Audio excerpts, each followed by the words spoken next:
السلام علیکم ورحمۃ اللہ وبرکاتہ۔ کیا حال ہے سب کا؟ آم، کل کے بارے میں سے آپ نے کیا سیکھا؟ کچھ بتائیں گے؟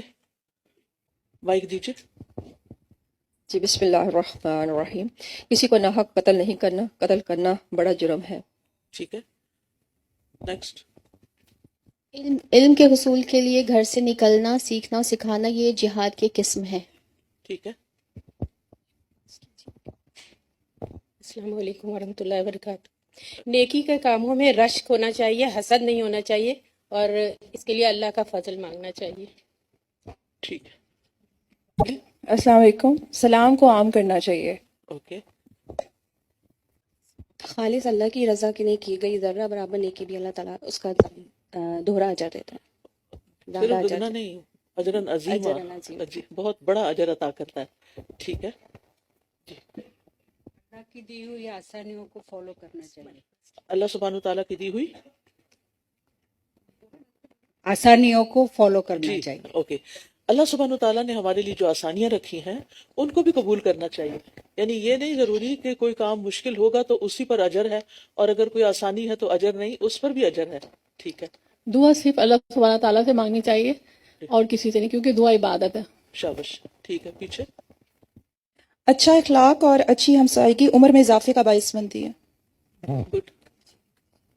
نیکی کرنے کے بعد نیکیوں کا داستان لوگوں کو نہیں سنانا چاہیے، بلکہ اللہ سے مغفرت مانگنی جی، چاہیے۔ نیکیوں کی داستان لوگوں کو نہ سنائیں، اللہ سبحانہ تعالیٰ کے لیے خالص کریں۔ جی شرک ناقابل معافی گناہ ہے، شرک۔ ٹھیک ہے، آگے لائیے، پیچھے دیکھیں، اب یہاں آگے آ جائیں۔ نماز کی اہمیت کا پتہ چلتا ہے کہ نماز وقت کے اوپر پڑھنی چاہیے۔ ٹھیک، نماز وقت کی پابندی کے ساتھ ادا کرنا ضروری ہے۔ ٹھیک ہے، امانتوں کا خیال اور ان کو اپنے ذمہ داروں کو دینا چاہیے۔ اس کے اہل لوگوں کو دینا چاہیے۔ جی، اور کوئی؟ جی السلام علیکم۔ نیکی کی سفارش کرنے والوں کو بھی برابر کا حصہ ملے گا۔ اور پھر دوسری بات یہ کہ نیت کو ہمیں بار بار چیک کرتے رہنا ہے، کیونکہ عملوں کا دار و مدار نیت پر ہے۔ ایک وقت میں صرف ایک بات، اور ایک دفعہ جب سلام ہو جاتا ہے نا، جیسے میں آپ سب کو سلام کر دیتی ہوں، تو بس نہ مائک پکڑتے، ڈائریکٹ سوچی ہوئی بات بول دیا کریں تاکہ وقت بچے۔ وقت بہت قیمتی۔ سخت دل کا علاج یتیم اور مسکین کا خیال رکھنا۔ یتیم کے سر پہ ہاتھ پھیرنا۔ قرآن کی آیت پہ تدبر کرنا چاہیے، صرف پڑھ کے نہیں گزر جانا چاہیے۔ ٹھیک ہے، چھوٹے چھوٹے گناہ بڑے بڑے گناہوں میں لیڈ کرتے ہیں۔ چھوٹے گناہ مل کر بڑا گناہ بن جاتے ہیں۔ ٹھیک ہے، چلیے اب آگے چلتے ہیں۔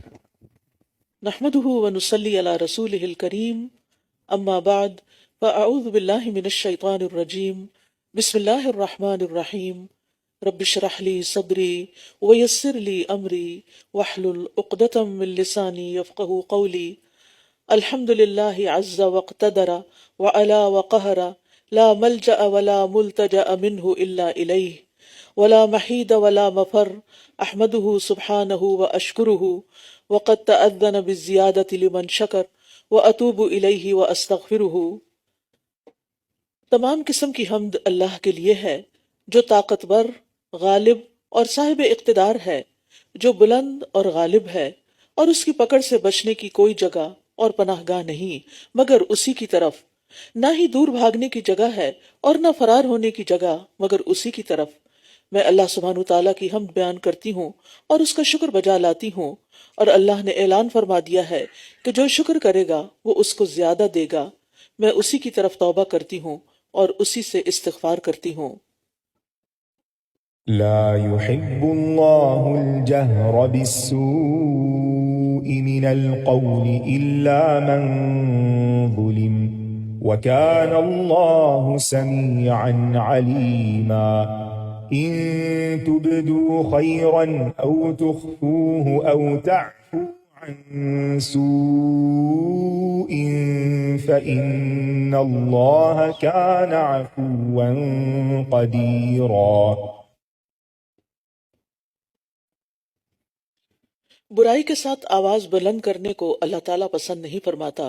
لا يحب اللہ الجہر بالسوء من القول الا من ظلم وکان اللہ سمیعا علیما۔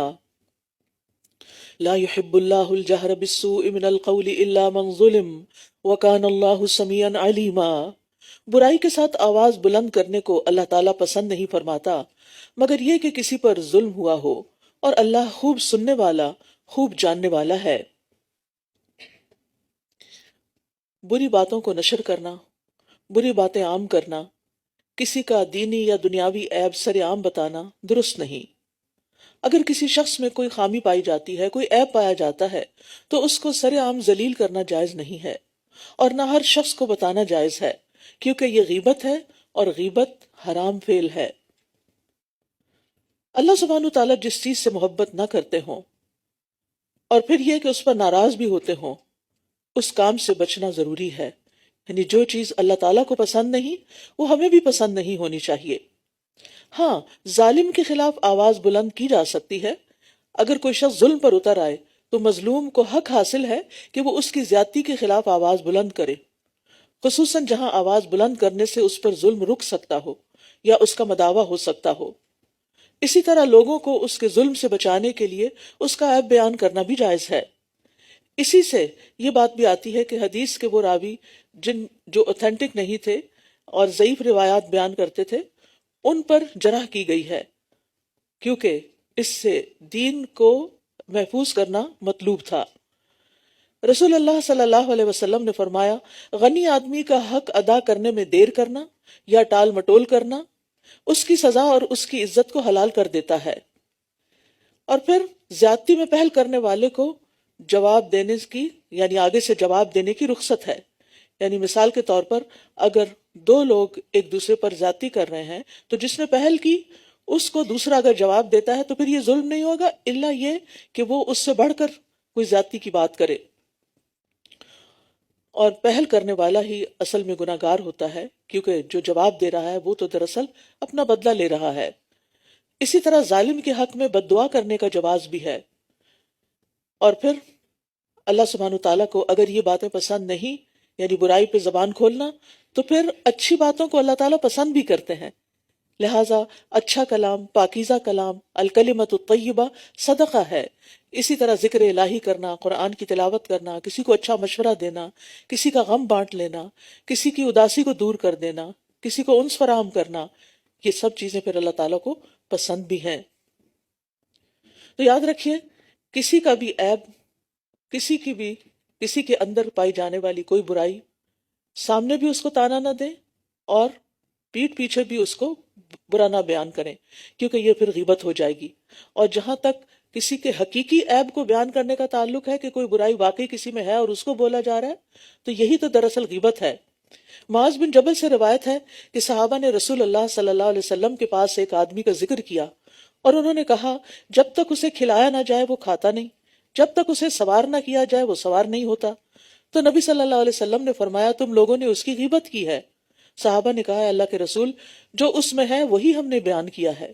آپ نے فرمایا، غیبت کے لیے تمہیں یہی کافی ہے کہ تم اپنے بھائی کے اس عیب کا ذکر کرو جو اس میں ہے۔ یہی تو غیبت ہے کہ وہ عیب اس کے اندر ہے اور آپ کو اجازت نہیں کہ آپ اس کو اچھالیں۔ اسی طرح کسی کو رسوا نہیں کرنا چاہیے۔ رسول اللہ صلی اللہ علیہ وسلم نے فرمایا، ہر مسلمان دوسرے مسلمان کا بھائی ہے، نہ اس پر ظلم کرتا ہے اور نہ ہی اسے رسوا کرتا ہے اور نہ اسے حقیر سمجھتا ہے، یعنی کسی کو بدنام نہیں کرنا چاہیے۔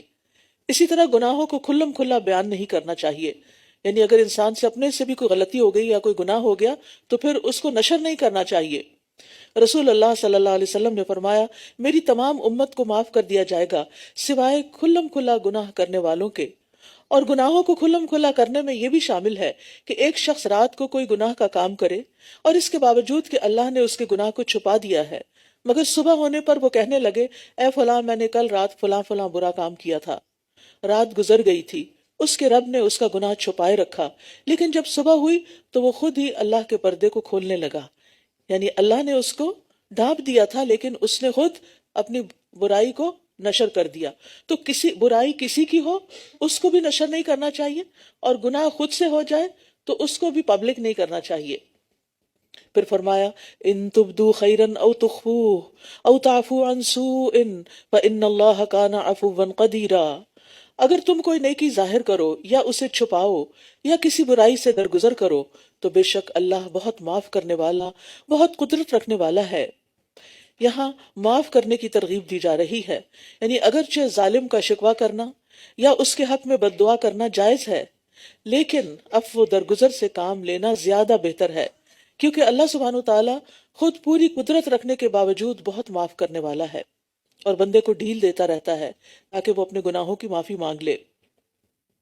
رسول اللہ صلی اللہ علیہ وسلم نے فرمایا، مال صدقے سے کم نہیں ہوتا، اور معاف کر دینے سے اللہ تعالیٰ بندے کی عزت میں ہی اضافہ کرتا ہے، اور کوئی شخص اللہ کے لیے نیچا نہیں ہوتا مگر اللہ تعالیٰ اس کو اونچا کر دیتا ہے، یعنی جو اللہ کی خاطر جھک جاتا ہے، تواضع اختیار کرتا ہے، اللہ سبحانہ تعالیٰ اس کو بلندی عطا کرتے ہیں۔ اسی طرح پردہ پوشی کی بھی فضیلت ہے۔ رسول اللہ صلی اللہ علیہ وسلم نے فرمایا، جو شخص کسی مسلمان کے عیب کو چھپائے گا، اللہ تعالیٰ قیامت کے دن اس کا عیب چھپائے گا۔ اور یہاں آپ دیکھ رہے ہیں کہ اللہ سبحانہ تعالیٰ کا نام العفو آیا ہے، گناہوں اور بنائیوں کو مٹانے والا، درگزر کرنے والا۔ اور یہ لفظ معنی کے لحاظ سے الغفور سے زیادہ مبالغے والا ہے، کیونکہ غفور کا معنی ہوتا ہے ڈھانپنا، اور اس میں یعنی العفو میں بالکل مٹا دینا۔ غفور ڈھانپ دینا اور عفو بالکل صاف کر دینا۔ تو اللہ تعالیٰ گناہوں کے باوجود عذاب نہ کرنے والا بھی ہے، یعنی اگر کسی کے گناہ ہو جائیں تو اس کو معاف بھی کر دیتا ہے اگر وہ توبہ کر لے، اور بعض گناہ تو بغیر توبہ کے صرف نیکیاں کر لینے کی وجہ سے ہی معاف ہو جاتے ہیں۔ پھر فرمایا، ان الذین یکفرون باللہ ورسلہ، بے شک جو لوگ اللہ اور اس کے رسولوں کا انکار کرتے ہیں اور چاہتے ہیں کہ اللہ اور اس کے رسولوں کے درمیان تفریق کریں، اور وہ کہتے ہیں کہ ہم کچھ کو مانتے ہیں اور کچھ کا انکار کرتے ہیں، اور وہ چاہتے ہیں کہ اس کے درمیان کا کوئی راستہ اپنا لیں۔ تو کچھ لوگ ایسے بھی ہوتے ہیں کہ جو اللہ تعالیٰ کا بھی انکار کرتے ہیں۔ یہ کون لوگ ہوتے ہیں؟ جیسے ایتھیسٹ، مادہ پرست، جن کو اردو میں نیچری بھی کہا جاتا ہے۔ اور کچھ لوگ ایسے ہیں کہ جو اللہ کو تو مانتے ہیں اور وہ سمجھتے ہیں کہ کسی خالق کے بغیر اس کائنات کا وجود میں آنا ممکن نہیں، اور اس کو اس طرح چلانا بغیر کسی منتظم کے یہ ہو ہی نہیں سکتا، تو وہ اللہ تعالیٰ کو مان لیتے ہیں۔ لیکن جب ان سے کہا جاتا ہے کہ رسول کو مانے یا آخرت کو مانے یا فرشتوں کو مانے، اس کا وہ انکار کر دیتے ہیں۔ تو اس لیے جو لوگ اللہ اور اس کے رسولوں کا انکار کرتے ہیں، اور بعض لوگ کیا کرتے ہیں، بعض رسولوں کو مانتے ہیں اور بعض کا انکار کر دیتے ہیں۔ جیسے یہود نبی صلی اللہ علیہ وسلم کو اور حضرت عیسیٰ کو نہیں مانتے تھے، نصارہ حضرت عیسیٰ کو مانتے تھے اور حد سے زیادہ مانتے تھے کہ اللہ کا بیٹا بنا دیا، اور باقی پیغمبروں کو بھی مانتے تھے، لیکن رسول اللہ صلی اللہ علیہ وسلم کو نہیں مانتے۔ صرف مسلمان ہی ایسی امت ہے کہ جو تمام پیغمبروں کو مانتی ہے۔ تو بعض رسولوں کو ماننا اور بعض کا انکار کر دینا، جیسے کہ یہاں کہا گیا، اور چاہتے ہیں کہ اللہ اور اس کے رسولوں کے درمیان تفریق کریں، اور وہ کہتے ہیں ہم کچھ کو مانتے ہیں اور کچھ کا انکار کرتے ہیں، اور وہ چاہتے ہیں کہ اس کے درمیان کا کوئی راستہ اختیار کر لیں۔ تو یہ بھی درست نہیں کہ انسان کچھ کو مانے اور کچھ کو نہ مانے۔ بعض رسولوں کا انکار، کسی ایک رسول کا بھی انکار دراصل سب رسولوں کا انکار ہو جاتا ہے۔ جیسے آتا ہے کذبت قوم نوح المرسلین، نوح کی قوم نے رسولوں کو جھٹلا دیا، حالانکہ اس سے پہلے تو اور رسول نہیں آئے تھے سوائے حضرت آدم کے، یا جو آئے بھی تو انہوں نے نوح علیہ السلام کو جھٹلایا تھا، لیکن ان کا نوح علیہ السلام کو جھٹلانا سب کا جھٹلانا ہو گیا۔ تو نوح علیہ السلام پہلے رسول تھے، اس کے باوجود اللہ تعالیٰ نے ان کی قوم کے لیے ان اکیلے کو جھٹلانے کو سب رسولوں کا جھٹلانا قرار دیا۔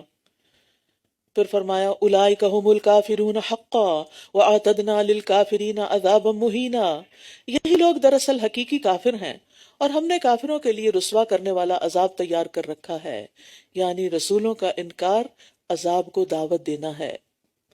والذین آمنوا باللہ ورسلہ ولم یفرقوا بین احد منہم اولئک سوف یؤتیہم اجورہم وکان اللہ غفورا رحیما، اور جو لوگ اللہ اور اس کے رسولوں پر ایمان لائے اور ان میں سے کسی ایک کے درمیان بھی تفریق نہ کی، یعنی فرق نہیں کیا، ایسے ہی لوگوں کو اللہ ان کے اجر ضرور عطا کرے گا، اور اللہ بہت بخشنے والا، نہایت رحم کرنے والا ہے۔ تو رسولوں کو نہ ماننا اللہ کے عذاب کو دعوت دینا ہے، اور رسولوں پر ایمان لانا باعث اجر ہے۔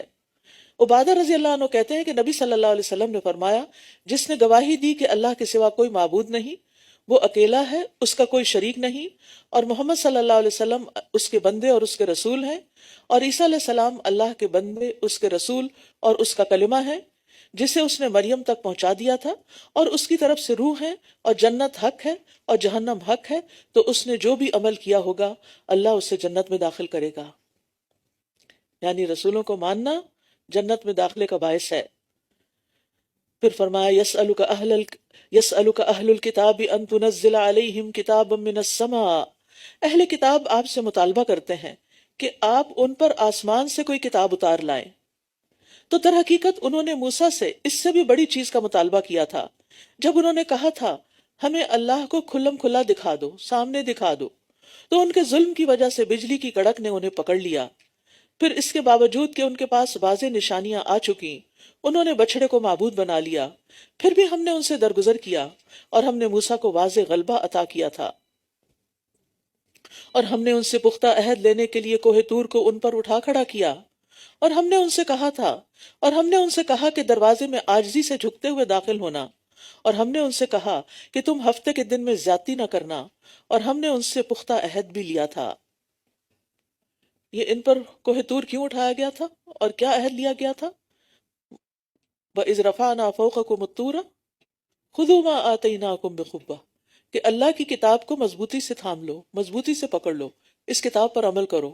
لیکن انہوں نے کیا کیا؟ انہوں نے قالوا سمعنا وعصینا، ہم نے سن لیا، ہم مانیں گے نہیں۔ کیوں؟ کیا وجہ تھی؟ وَأُشْرِبُوا فِي قُلُوبِهِمُ الْعِجْلَ، گناہوں کی وجہ سے۔ جب انسان خواہشات کے پیچھے لگ جاتا ہے تو اللہ کی کتاب پر عمل کرنا بہت مشکل لگتا ہے۔ وَبِمَا نَقْضِهِمْ مِيثَاقَهُمْ وَكُفْرِهِمْ بِآيَاتِ اللَّهِ وَقَتْلِهِمُ الْأَنْبِيَاءَ بِغَيْرِ حَقٍّ وَقَوْلِهِمْ قُلُوبُنَا غُلْفٌ بَلْ طَبَعَ اللَّهُ عَلَيْهَا بِكُفْرِهِمْ فَلَا يُؤْمِنُونَ إِلَّا قَلِيلًا، پھر ان کے اپنا عہد توڑ دینے اور اللہ کی آیات کے ساتھ کفر کرنے اور انبیاء کو ناحق قتل کرنے اور ان کے یہ کہنے کے سبب کہ ہمارے دل غلافوں میں ہیں، ہم نے ان پر لعنت کی، بلکہ اللہ نے ان کے کفر کی وجہ سے ان کے دلوں پر مہر لگا دی، بس وہ کم ہی ایمان لاتے ہیں۔ کم ہی ایمان لاتے ہیں یعنی ان کا ایمان تھوڑا ہوتا ہے۔ اور دوسرے یہ کہ ان میں سے کم لوگ ایمان لاتے ہیں، جیسے عبداللہ بن سلام اور ان کے چند ساتھی ایمان لائے۔ وَبِكُفْرِهِمْ وَقَوْلِهِمْ عَلَى مَرْيَمَ بُهْتَانًا عَظِيمًا، مزید جرم، اور ان کے کفر کرنے اور مریم پر بہت بڑا بہتان لگانے کی وجہ سے۔ وَقَوْلِهِمْ إِنَّا قَتَلْنَا الْمَسِيحَ عِيسَى ابْنَ مَرْيَمَ رَسُولَ اللَّهِ، اور ان کے یہ کہنے کی وجہ سے کہ بے شک ہم نے ہی اللہ کے رسول مسیح عیسیٰ ابن مریم کو قتل کیا، حالانکہ نہ انہوں نے اسے قتل کیا اور نہ اسے سولی پر چڑھایا، بلکہ یہ معاملہ ان پر مشتبہ بنا دیا گیا۔ اور بے شک جن لوگوں نے اس میں اختلاف کیا ہے یقیناً وہ اس کے بارے میں بڑے شک میں پڑے ہوئے ہیں، انہیں اس کے بارے میں کوئی علم نہیں سوائے گمان کی پیروی کرنے کے، اور انہوں نے اسے یقینی طور پر قتل نہیں کیا، اور انہوں نے اسے یعنی عیسیٰ علیہ السلام کو یقینی طور پر قتل نہیں کیا۔ تو یہاں سے یہ بات پتہ چلتی ہے کہ انہوں نے یہ دعویٰ کیا کہ انہوں نے عیسیٰ علیہ السلام کو قتل کیا، اور ساتھ ہی کہا رسول اللہ۔ سوال یہ پیدا ہوتا ہے کہ اگر یہود خود مسیح علیہ السلام کی رسالت کا اقرار کر رہے ہیں تو پھر رسول کو قتل کر رہے ہیں، کتنی حیرت کی بات ہے۔ یعنی یہ کہ آپ حضرت عیسیٰ کو یعنی عیسیٰ علیہ السلام کو رسول سمجھتے تھے اور پھر بھی قتل کر دیا، اور دوسرا یہ کہ طنز کے طور پر پھر کہتے ہوں گے، حقیقت میں دل سے نہیں مانتے ہوں گے، اور پھر یہ کہ اس پر وہ بڑا فخر بھی کر رہے تھے کہ ہم نے یہ کر دیا، لیکن اللہ سبحانہ وتعالیٰ نے ان کی اس بات کا صاف انکار کر دیا۔ وما قتلوہ وما صلبوہ، نہ انہوں نے اس کو قتل کیا اور نہ اس کو سولی پر چڑھایا۔ اور پھر آپ دیکھیے کہ کس طرح انہوں نے مریم علیہ السلام پر الزام لگا دیا۔ اصل میں بات یہ تھی کہ انہیں مریم علیہ السلام کے پاک باز ہونے میں کوئی شک نہیں تھا، اور نہ عیسیٰ علیہ السلام کے رسول ہونے میں، کیونکہ پیدائش کے دن سے ہی عیسیٰ علیہ السلام بطور معجزہ بات کر رہے تھے، اور انہوں نے سب کے سامنے مریم یعنی اپنی والدہ کی پاک بازی اور اس کے علاوہ اپنے رسول ہونے کا اقرار کیا تھا، اور وہ بالکل چھوٹے بچے تھے جب وہ بول رہے تھے، تو یہ سارے اہل کتاب کو یہ سب کچھ پتا تھا۔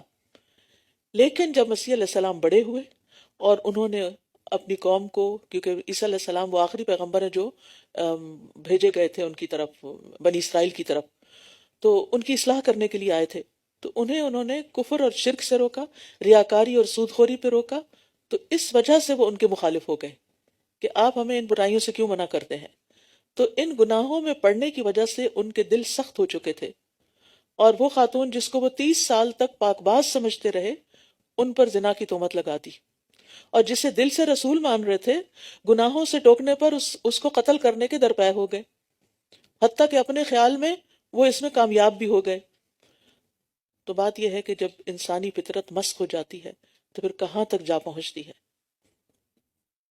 اللہ سبحانہ و تعالیٰ مسیح علیہ السلام کی پوزیشن واضح کرتے ہوئے فرما رہے ہیں بل رفعہ اللہ الیہ وکان اللہ عزیزا حکیما، بلکہ اللہ نے اسے اپنی طرف اٹھا لیا اور اللہ بہت زبردست خوب حکمت والا ہے. یعنی عیسیٰ علیہ السلام کو اللہ تعالیٰ نے زندہ آسمان پر اٹھا لیا، اور یہ بالکل نص سے صریح ہے، بل رفعہ اللہ الیہ، یعنی قتل نہیں کیا بلکہ اپنی طرف اٹھا لیا. اب اس کے بعد کوئی شک والی بات رہ جاتی ہے کہ عیسیٰ علیہ السلام فوت ہوئے یا قتل کیے گئے اور پھر وہ دفن کیے گئے، ایسا کچھ بھی نہیں ہے. اور متواتر صحیح احادیث سے بھی یہ ثابت ہے. یہ احادیث جو ہیں یہ تمام کتابوں کے علاوہ صحیح بخاری اور مسلم میں بھی ہیں، اور ان احادیث میں آسمان پر اٹھائے جانے کے علاوہ قیامت کے قریب ان کے نزول کا ذکر بھی آتا ہے کہ وہ دوبارہ دنیا میں آئیں گے. اور یہ تمام احادیث جو ہیں یہ متواتر ہیں، یعنی ایک جمع غفیر نے ان کو روایت کیا ہے. اور قرب قیامت عیسیٰ علیہ السلام کے نزول کی کیفیت کس طرح بتائی گئی کہ آپ دمشق میں منارہ شرقیہ کے پاس اس وقت اتریں گے جب فجر کی نماز کے لیے اقامت ہو رہی ہوگی. آپ خنزیر کو قتل کریں گے، صلیب توڑ دیں گے، جزیہ معاف کر دیں گے. ان کے دور میں سب لوگ مسلمان ہو جائیں گے. دجال کا قتل بھی آپ کے ہاتھوں سے ہوگا، اور یاجوج اور ماجوج کا ظہور اور فساد بھی آپ کی موجودگی میں ہوگا. بالآخر آپ ہی کی بددعا سے ان کی ہلاکت ہوگی. تو یہ اینڈ ٹائم کی جو نشانیاں احادیث میں بتائی گئی ہیں ان کے بارے میں ایک بڑا حصہ جو ہے وہ حضرت عیسیٰ علیہ السلام سے تعلق رکھتا ہے. پھر فرمایا اور اہل کتاب میں سے کوئی بھی ایسا نہیں کہ جو اپنی موت سے پہلے ضرور بے ضرور اس پر ایمان نہ لے آئے گا، اور قیامت کے دن وہ ان کے خلاف گواہ ہوگا. یعنی یہود و نصارہ کا ہر شخص اپنے مرنے سے پہلے عیسیٰ علیہ السلام کی نبوت اور ان کے زندہ اٹھائے جانے پر ایمان لے آئے گا. لیکن یہ اس وقت کی بات ہے جب موت آ جائے گی، موت کے وقت ان کو یقین آ جائے گا، لیکن وہ ایمان فائدہ نہ دے گا نا. جیسے فرعون مرتے وقت ایمان لے آیا تھا لیکن اس وقت ایمان لانے کا کوئی فائدہ نہیں تھا. دوسرا مطلب یہ بھی کیا جاتا ہے کہ جب عیسیٰ علیہ السلام قیامت کے قریب عادل حاکم کی شکل میں دنیا میں آئیں گے اور دجال کو ختم کریں گے، اور تو ان کی موت سے پہلے دنیا میں اسلام غالب ہو جائے گا. یہود و نصارہ یا تو ان کے مقابلے میں ختم ہو جائیں گے یا پھر سب کے سب اسلام لے آئیں گے. پھر فرمایا فَبِظُلْمٍ مِّنَ الَّذِينَ هَادُوا حَرَّمْنَا عَلَيْهِمْ طَيِّبَاتٍ أُحِلَّتْ لَهُمْ وَبِصَدِّهِمْ عَن سَبِيلِ اللَّهِ كَثِيرًا. پھر جو لوگ یہودی بن گئے ان کے ظلم اور ان کے اللہ کے راستے سے روکنے کے باعث ہم نے ان پر وہ پاکیزہ چیزیں حرام کر دی جو ان کے لیے حلال کی گئی تھی. تو اس سے پتہ چلتا ہے کہ ظلم بھلائی سے محروم کرنے کا سبب ہے، کیونکہ اللہ تعالیٰ فرما رہے ہیں ان کے ظلم کرنے کی وجہ سے اور اللہ کے راستے سے بہت زیادہ روکنے کی وجہ سے ہم نے پاکیزہ چیزیں یعنی بطور سزا ان پر حرام کر دی جو پہلے ان کے لیے حلال تھی. تو اس سے یہ پتہ چلتا ہے کہ جب انسان گناہ کرتا ہے تو اس کے لیے اس گناہ کی وجہ سے اس کے رزق کا نقصان ہوتا ہے، اس کا رزق کم ہو جاتا ہے. اور ان کے سود لینے کی وجہ سے جبکہ وہ اس سے روکے گئے تھے، اور ان کے لوگوں کے مال باطل طریقے سے کھانے کی وجہ سے بھی، اور ان میں سے کفر کرنے والوں کے لیے ہم نے دردناک عذاب تیار کر رکھا ہے. لیکن الراسخون فی العلم منہم والمؤمنون یؤمنون بما انزل الیک وما انزل من قبلک. لیکن ان میں سے جو لوگ علم میں پختہ اور مومن ہیں وہ اس پر ایمان لاتے ہیں جو آپ کی طرف نازل کیا گیا اور اس پر بھی جو آپ سے پہلے نازل کیا گیا، اور جو نماز قائم کرنے والے ہیں اور زکوٰۃ ادا کرنے والے ہیں اور اللہ اور یوم آخرت پر ایمان رکھنے والے ہیں. یہی وہ لوگ ہیں جن کو ہم ضرور اجر عظیم عطا کریں گے. اہل علم سے مراد جیسے یہود میں عبداللہ بن سلام تھے، اور یعنی وہ انتہائی سچے انسان تھے، اور انہوں نے تورات کے علم کی بنا پر ہی نبی صلی اللہ علیہ وسلم کی تصدیق کی تھی اور آپ پر ایمان لے آئے تھے. تو راسخ فی العلم وہ ہوتا ہے جس میں یہ چار چیزیں پائی جاتی ہوں.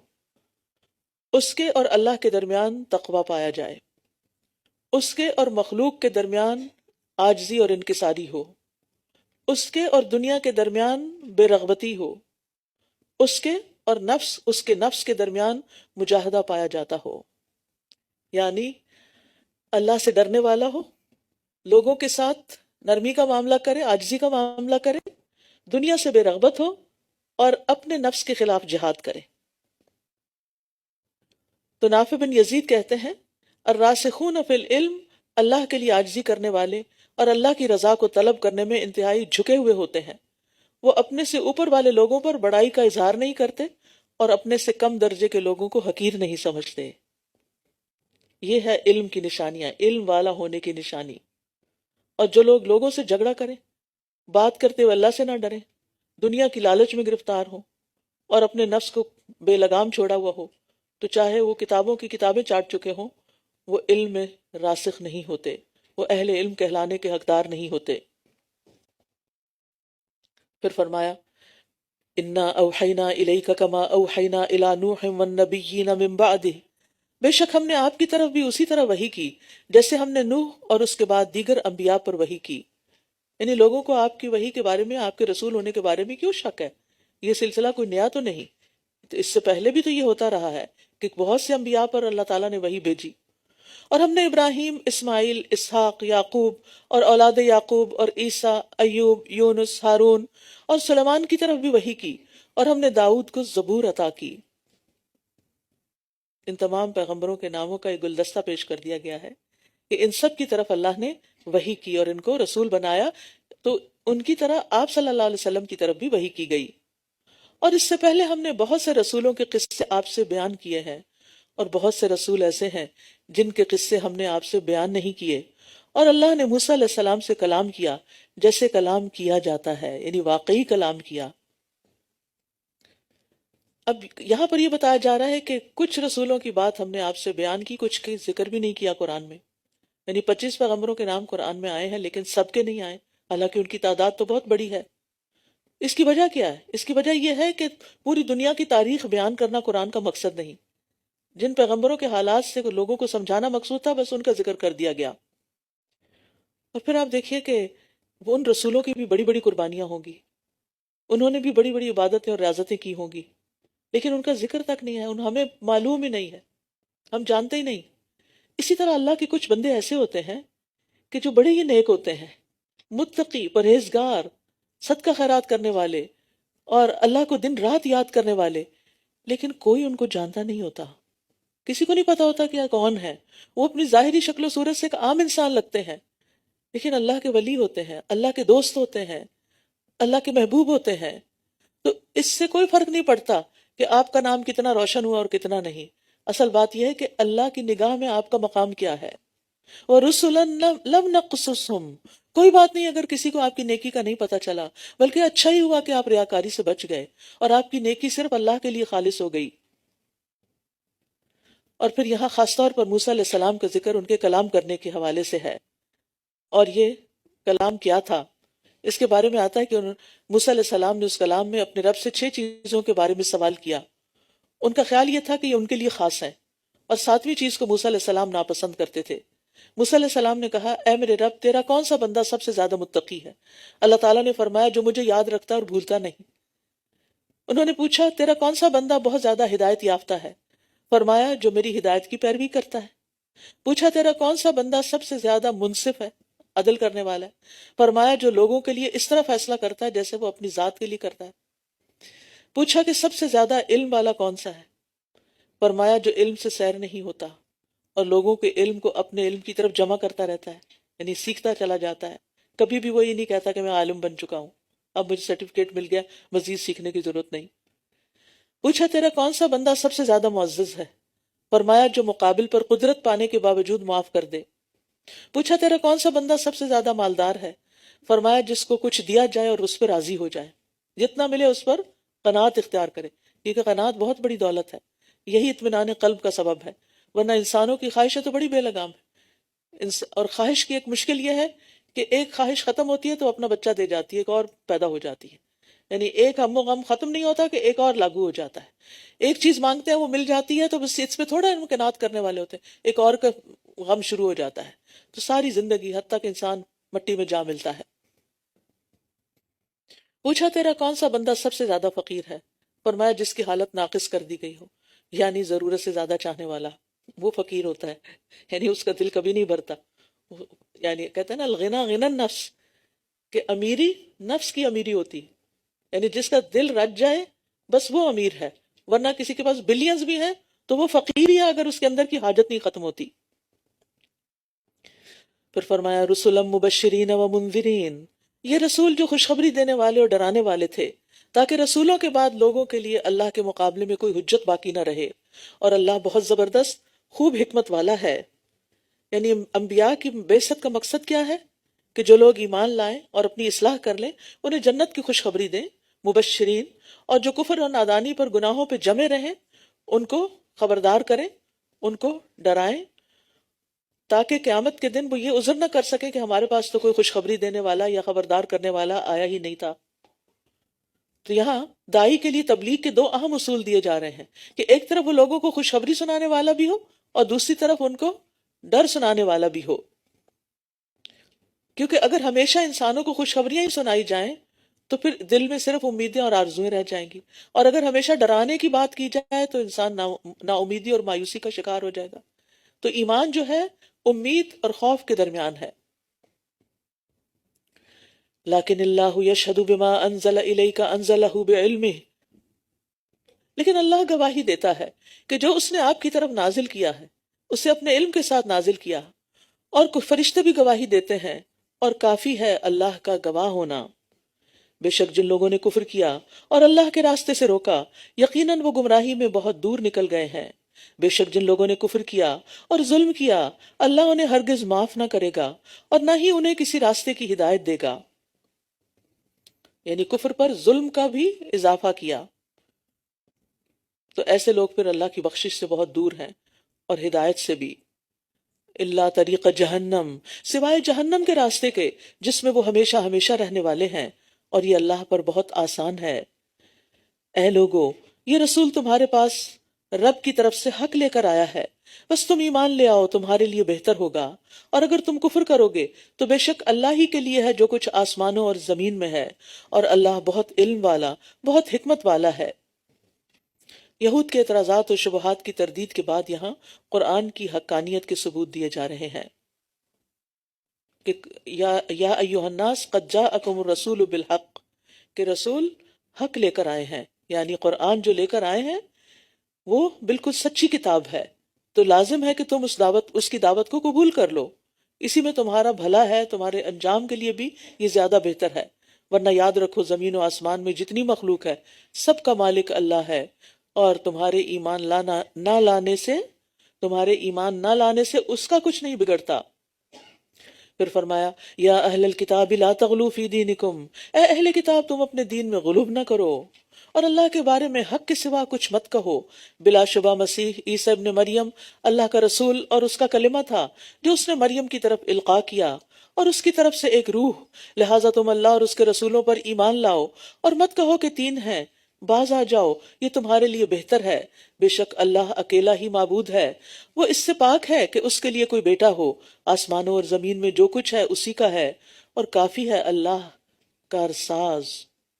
یہاں اہل کتاب کو غلو کرنے سے منع کیا گیا ہے. غلو کا معنی ہوتا ہے اعتدال کا راستہ چھوڑ دینا، اور یہ افراط و تفریط یعنی زیادتی اور کمی دونوں صورتوں میں ہوتا ہے. تو ایک طرف نصارہ نے مسیح علیہ السلام کے بارے میں افراط سے کام لیا اور انہیں اللہ کا بیٹا قرار دے دیا. یہ حد سے بڑی ہوئی بات تھی، کیونکہ انسان تو اللہ کا بیٹا نہیں ہو سکتا نا. اللہ تو اللہ ہے اور انسان انسان ہے. اللہ خالق ہے اور انسان مخلوق ہے، تو مخلوق اور خالق ایک تو نہیں ہو سکتے. تو ایک یعنی غلو یہ تھا. دوسری طرف یہود نے مسیح علیہ السلام سے متعلق تفریط برتی اور ان کی رسالت کا بھی انکار کر دیا.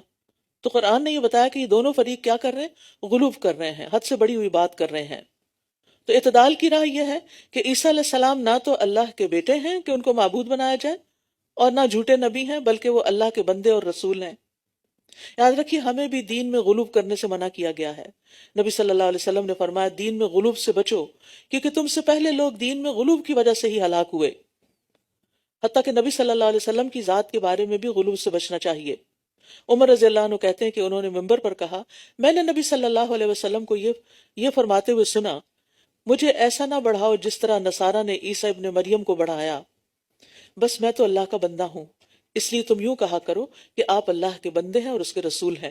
اسی لیے ہم کیا کہتے ہیں؟ اشہد ان محمدن عبدہ و رسولہ، اور یہ ہے اعتدال کی راہ کہ وہ اللہ کے بندے ہیں اور اس کے رسول ہیں۔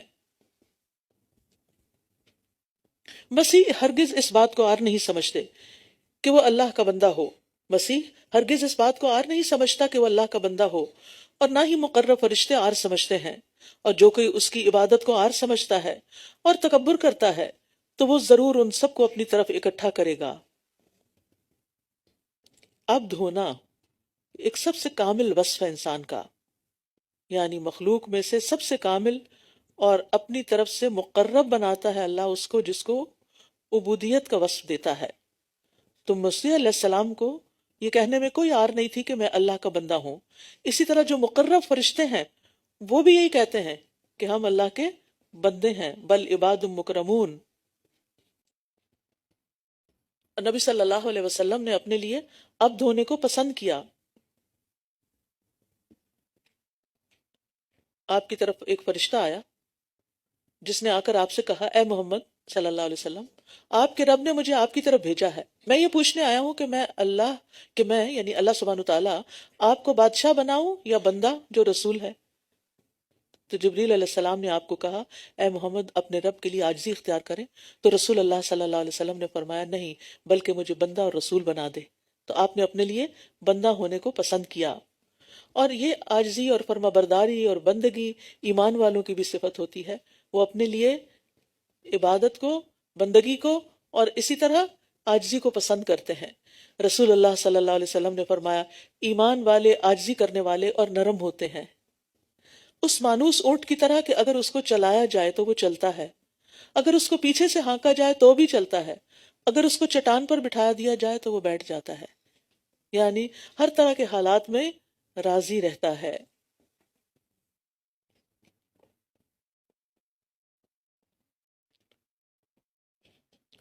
وَأَمَّا الَّذِينَ آمَنُوا وَعَمِلُوا الصَّالِحَاتِ، پھر رہے وہ لوگ جو ایمان لائے اور انہوں نے نیک عمل کیے تو وہ انہیں ان کے اجر پورے پورے دے گا اور انہیں اپنے فضل سے زیادہ بھی عطا کرے گا۔ اور رہے وہ لوگ جنہوں نے اس کی عبادت کو عار سمجھا اور تکبر کیا تو وہ انہیں دردناک عذاب دے گا، اور وہ اپنے لیے اللہ کے سوا کوئی حمایتی اور کوئی مددگار نہ پائیں گے۔ یہاں تکبر کا انجام بتایا جا رہا ہے، یعنی تکبر کیا ہے؟ دراصل عبادت سے انکار کرنا، اللہ کا انکار کرنا، حق کا انکار کرنا اور لوگوں کو حقیر سمجھنا۔ ہمارے دین میں ذرہ برابر تکبر کی بھی اجازت نہیں۔ نبی صلی اللہ علیہ وسلم نے فرمایا، جس کے دل میں رائی کے دانے برابر بھی تکبر ہوگا وہ جنت میں نہیں جائے گا۔ اس پر ایک آدمی نے عرض کیا، ایک آدمی چاہتا ہے اس کے کپڑے اچھے ہوں، جوتی بھی اچھی ہو۔ فرمایا، اللہ تعالیٰ جمیل ہے اور جمال ہی کو پسند کرتا ہے۔ تکبر تو حق کی طرف سے منہ موڑنا اور لوگوں کو کمتر سمجھنا ہے۔ پھر فرمایا، یا ایھا الناس قد جاءکم برہان من ربکم وانزلنا الیکم نورا مبینا، اے لوگو یقیناً تمہارے پاس تمہارے رب کی طرف سے ایک دلیل آ چکی ہے اور ہم نے تمہاری طرف ایک واضح نور نازل کیا ہے۔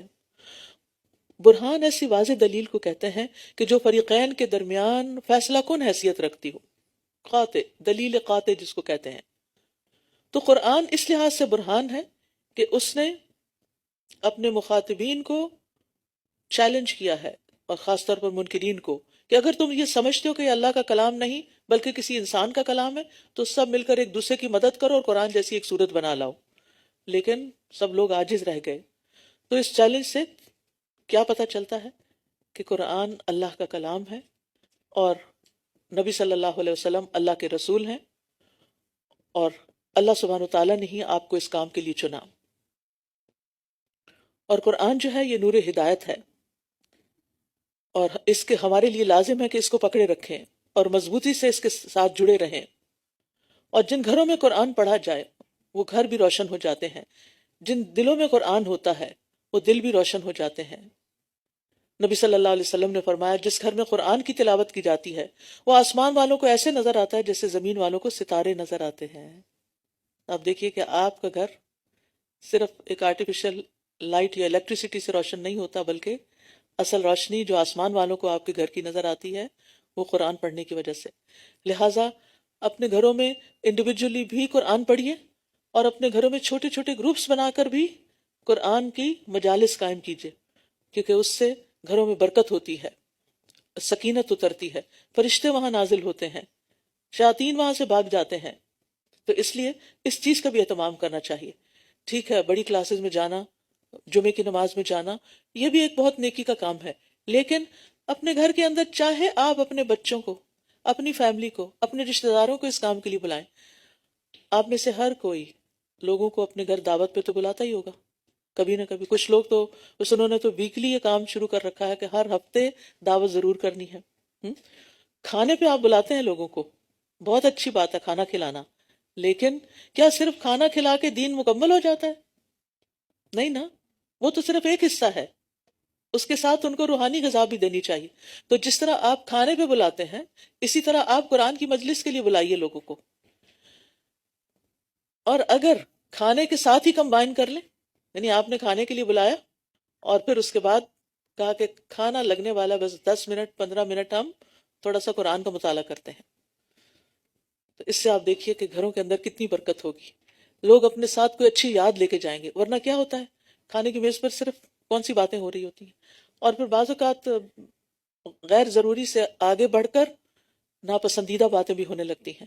تو اس لیے بہت ضروری ہے کہ ہم اس کلچر کو بدلیں اور اس کو ایک اچھی چیز سے ریپلیس کریں.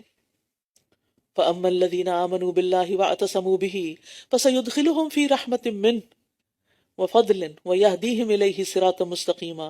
تو رہے وہ لوگ جو اللہ پر ایمان لائے اور انہوں نے اسے مضبوطی سے پکڑا، تو وہ ضرور انہیں اپنی طرف سے رحمت اور فضل میں داخل کرے گا اور انہیں اپنی طرف سیدھے رستے کی ہدایت دے گا.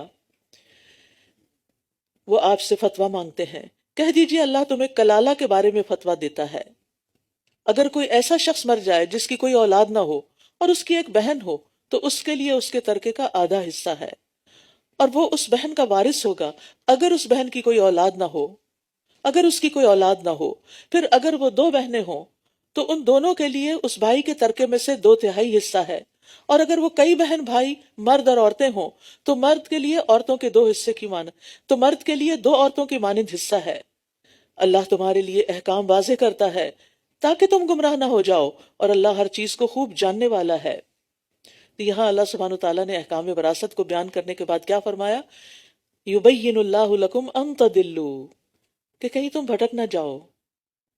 یعنی اللہ تعالیٰ تمہارے لیے ان احکامات کو واضح کرتا ہے، اس کو ڈیٹیل میں اس لیے بتا رہا ہے کہ وہ تم پر اپنا فضل کرنا چاہتا ہے، اپنا احسان فرمانا چاہتا ہے کہ کہیں تم جہالت کی وجہ سے سیدھے رستے سے دور نہ نکل جاؤ. سورۃ المائدہ. بسم اللہ الرحمن الرحیم. یا ایہا الذین آمنوا اوفوا بالعقود وحلت لکم بہیمة الانعام الا ما یتلی علیکم غیر محل الصید وانتم حرم ان اللہ یحکم ما یرید.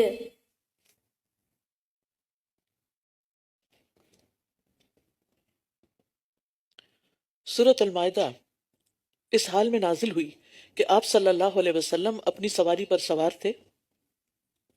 وہ سواری آپ کا بوجھ برداشت نہ کر سکی تو نبی صلی اللہ علیہ وسلم کو اس سے اترنا پڑا. سوچئے آپ صلی اللہ علیہ وسلم نے ہمارے لیے کتنی مشقت اٹھائی ہے اس وحی کو ریسیو کرتے ہوئے. یہ قرآن اتنی آسانی سے ہم تک نہیں پہنچا، اس کے پیچھے بہت سارے لوگوں کی محنتیں ہیں، لیکن ہم اس کی کتنی قدر کرتے ہیں ہمیں اپنے آپ سے پوچھنا چاہیے. جبیر بن نفیر کہتے ہیں ایک مرتبہ میں عائشہ رضی اللہ عنہ کی خدمت میں حاضر ہوا. انہوں نے مجھ سے پوچھا کیا تم سورۃ المائدہ پڑھتے ہو؟ میں نے کہا جی ہاں. فرمایا یہ سب سے آخر میں نازل ہونے والی سورت ہے، اس لیے تمہیں اس میں جو چیز حلال ملے اسے حلال سمجھو، اور جس چیز کو اس سورت میں حرام قرار دیا گیا ہو اسے حرام سمجھو. پھر میں نے ان سے رسول اللہ صلی اللہ علیہ وسلم کے اخلاق کے بارے میں پوچھا تو انہوں نے فرمایا قرآن. تو اس سے کیا پتہ چلتا ہے کہ اچھا اخلاق انسان کے اندر کب پیدا ہوتا ہے؟ جب آپ قرآن سے مضبوط تعلق قائم کر لیتے ہیں. صرف پڑھتے ہی نہیں بلکہ اس پر عمل بھی کرتے ہیں. یا ایھا الذین آمنوا اوفوا بالعقود، اے لوگو جو ایمان لائے ہو سب عہد و پیمان پورے کرو. تمہارے لیے مویشی چوپائے حلال کیے گئے ہیں، تمہارے لیے مویشی چوپائے حلال کیے گئے ہیں سوائے ان کے جو تم پر پڑھے جائیں، سوائے ان کے جو تم پر پڑھے جائیں گے. اور جب تم حالت احرام میں ہو تو شکار کو حلال نہ سمجھو، بے شک اللہ جو چاہتا ہے حکم دیتا ہے.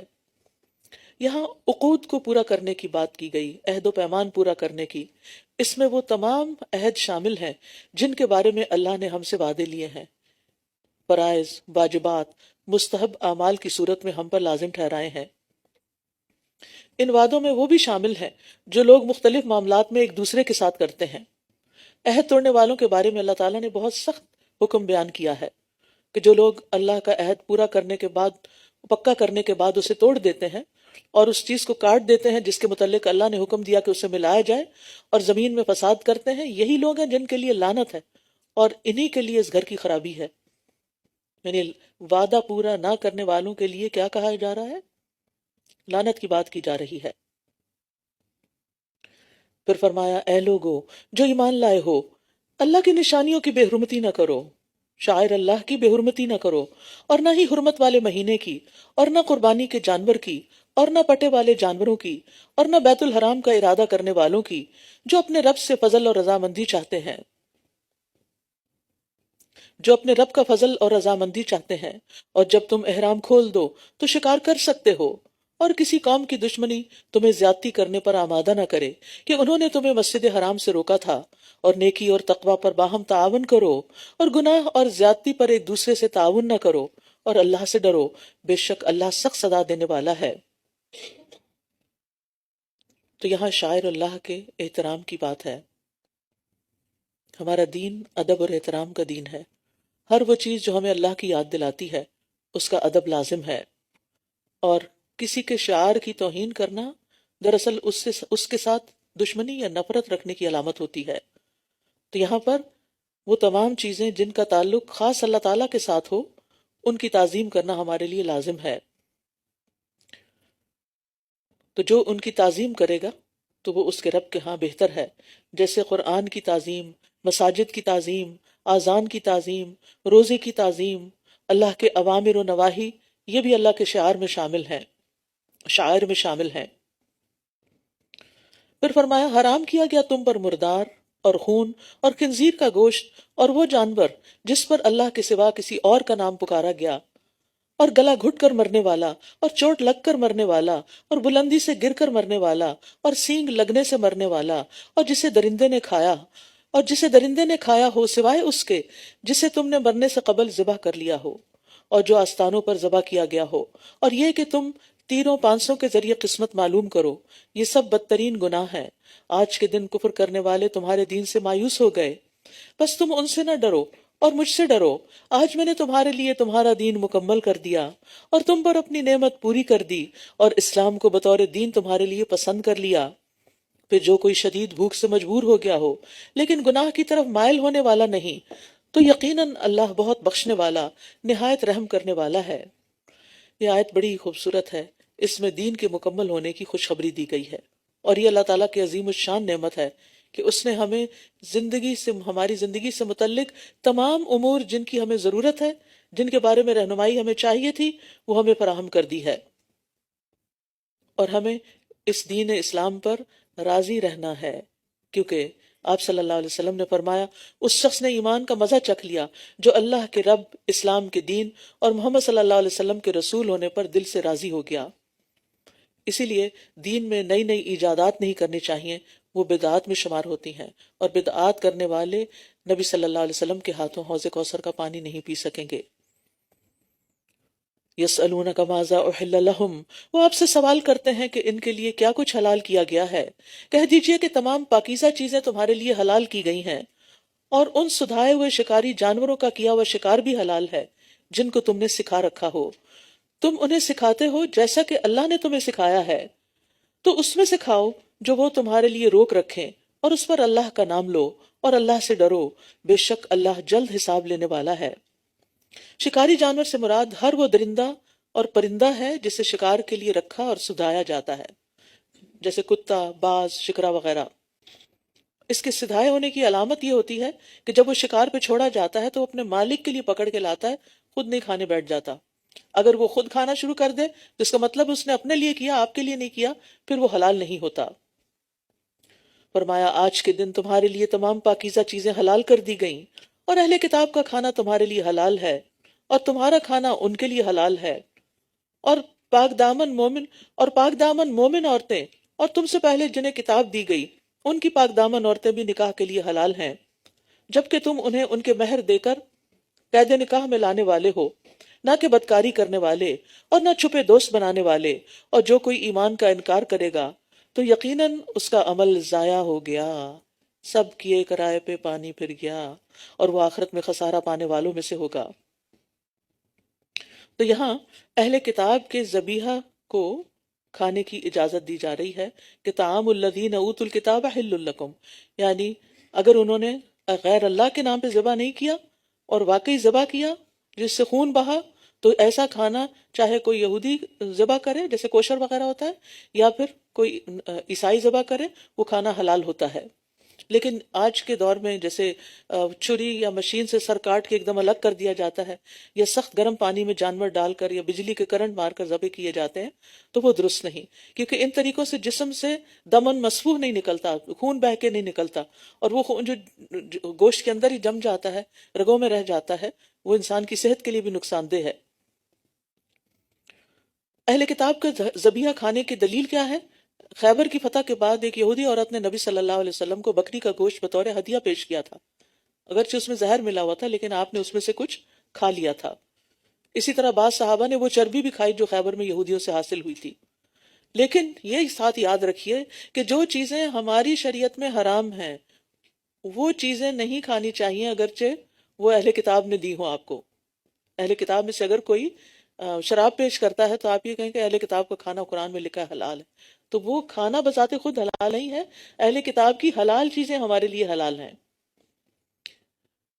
پھر فرمایا یا ایھا الذین آمنوا اذا قمتم الى الصلاۃ فاغسلوا وجوہکم وایدیکم الى المرافق وامسحوا برؤوسکم وارجلکم الى الکعبین۔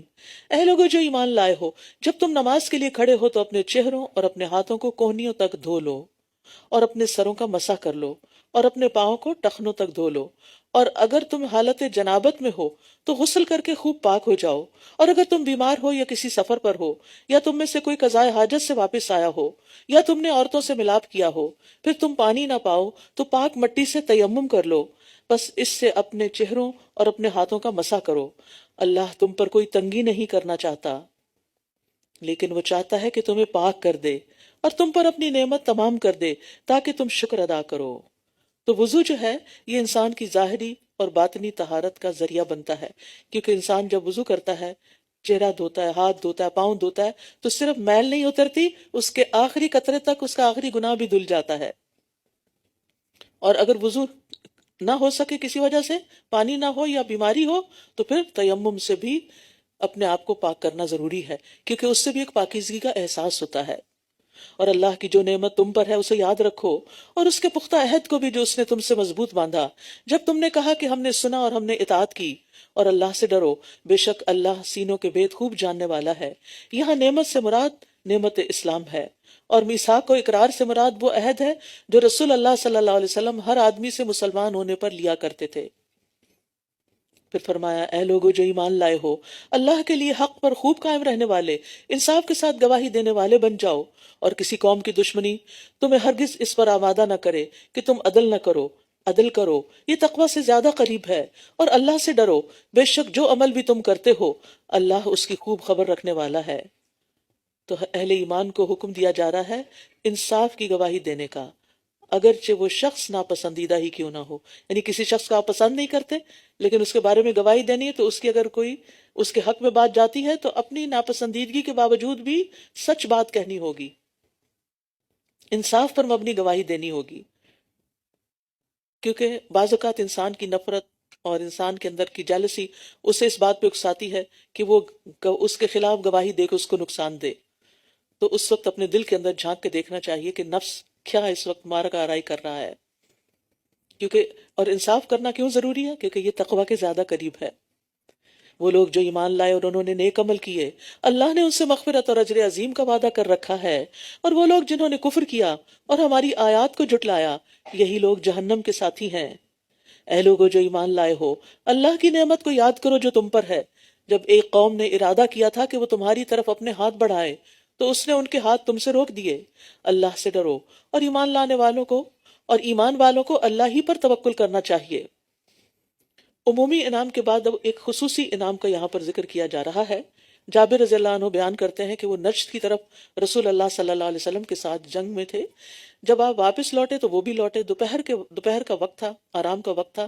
تو ایک ایسی وادی میں اترے جہاں بہت خاردار درخت تھے. تو نبی صلی اللہ علیہ وسلم بھی اترے. لوگ درختوں کے سائے کے لیے درختوں کی تلاش میں بکھر گئے. ہر کوئی اپنے اپنے درخت کے نیچے چلا گیا.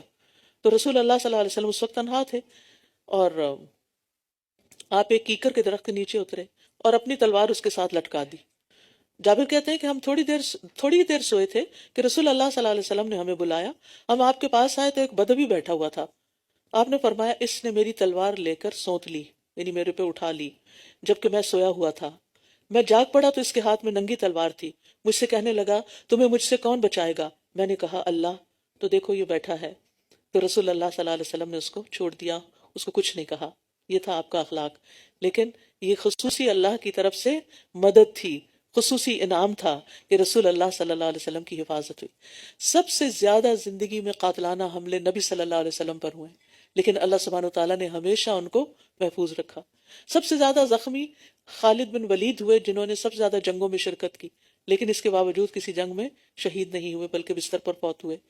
تو بات یہ کہ زندگی اور موت اللہ کے ہاتھ میں ہوتی ہے، جسے چاہے زندہ رکھے، جس کو چاہے موت دے. اس لیے موت کا وقت مقرر ہے. اس سے پہلے ہر وقت موت کے خوف میں مبتلا نہ رہیں. ایک حد تک تو ہر ایک کو مرنے کا خوف ہوتا ہی اور ہونا چاہیے کہ آگے جا کے جواب دہی ہوگی. لیکن یہ بھی یاد رکھیے کہ موت مومن کے لیے دنیا کی مصیبتوں سے چھٹکارے کا ذریعہ ہے. کیونکہ جب فرشتہ آتا ہے نا جان لینے، تو ملک الموت اس کے کان میں کہتا ہے اے پاک روح چلو اپنے رب کی رضا کی طرف، رب تم سے راضی ہے. سوچیں اس وقت مومن کا حال کیا ہوگا. یعنی وہ خبر سنتے ہی وہ کتنا خوش ہو جائے گا، اور پھر اس کی جان آسانی سے نکل جاتی ہے. ٹھیک ہے آہستہ آہستہ نکلتی ہے بعض اوقات، اور لگتا ہے کہ وہ شخص بہت تکلیف میں ہے، لیکن نکلتی ہے ایسے آپ نے فرمایا جیسے کوئی مشق سے پانی کا قطرہ باہر گر جاتا ہے. یعنی جیسے آپ بوٹل کا آخری قطرہ ہوتا ہے نا، آپ کا ایک دم باہر آ جاتا ہے.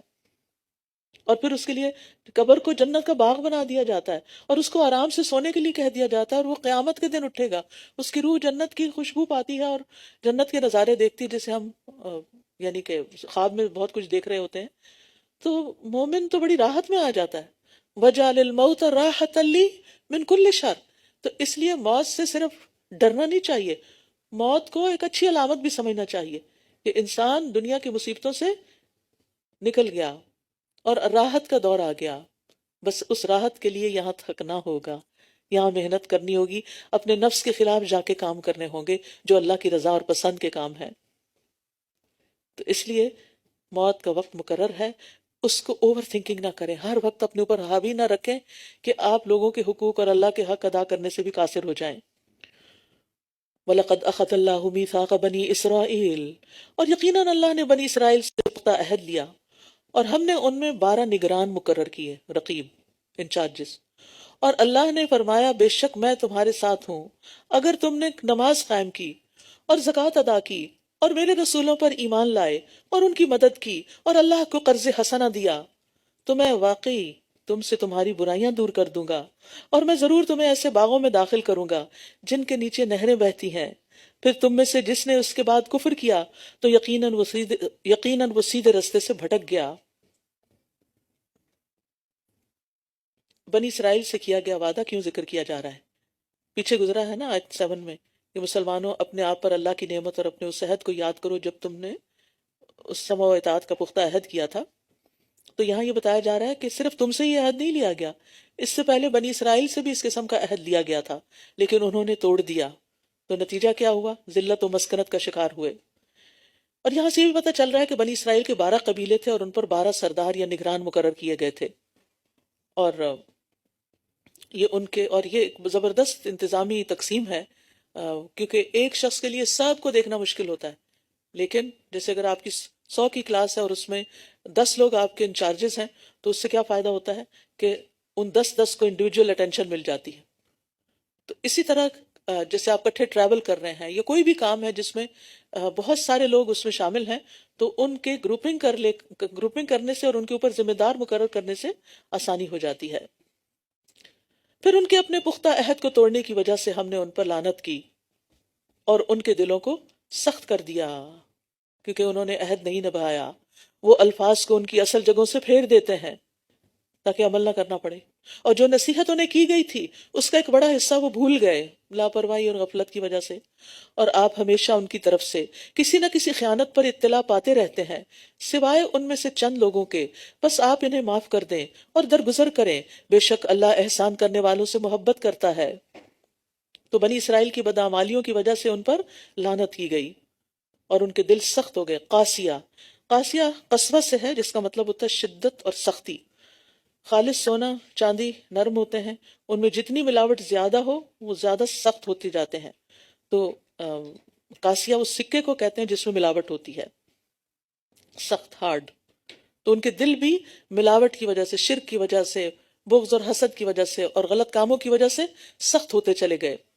اور ان لوگوں میں سے جنہوں نے کہا کہ ہم نصرانی ہیں، ہم نے ان سے پختہ عہد لیا، تو جو نصیحت وہ کیے گئے تھے اس کا وہ ایک بڑا حصہ وہ بھول گئے.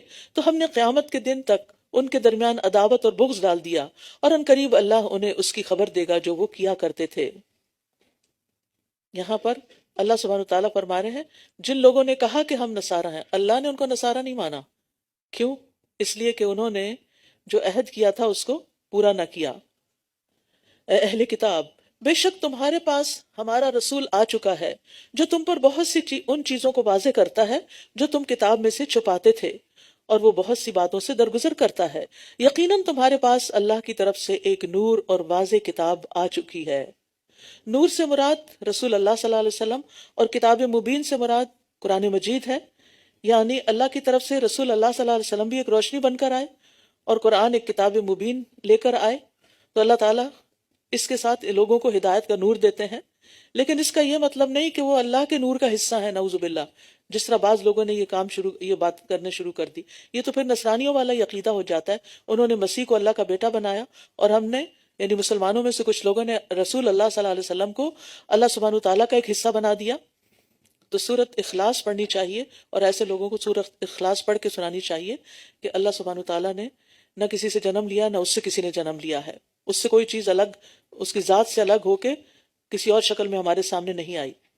یہدی بہ اللہ من اتبع رضوانہ سبل السلام، اس کے ذریعے اللہ انہیں جو اس کی رضامندی کی پیروی کریں سلامتی کے رستوں کی طرف ہدایت دیتا ہے.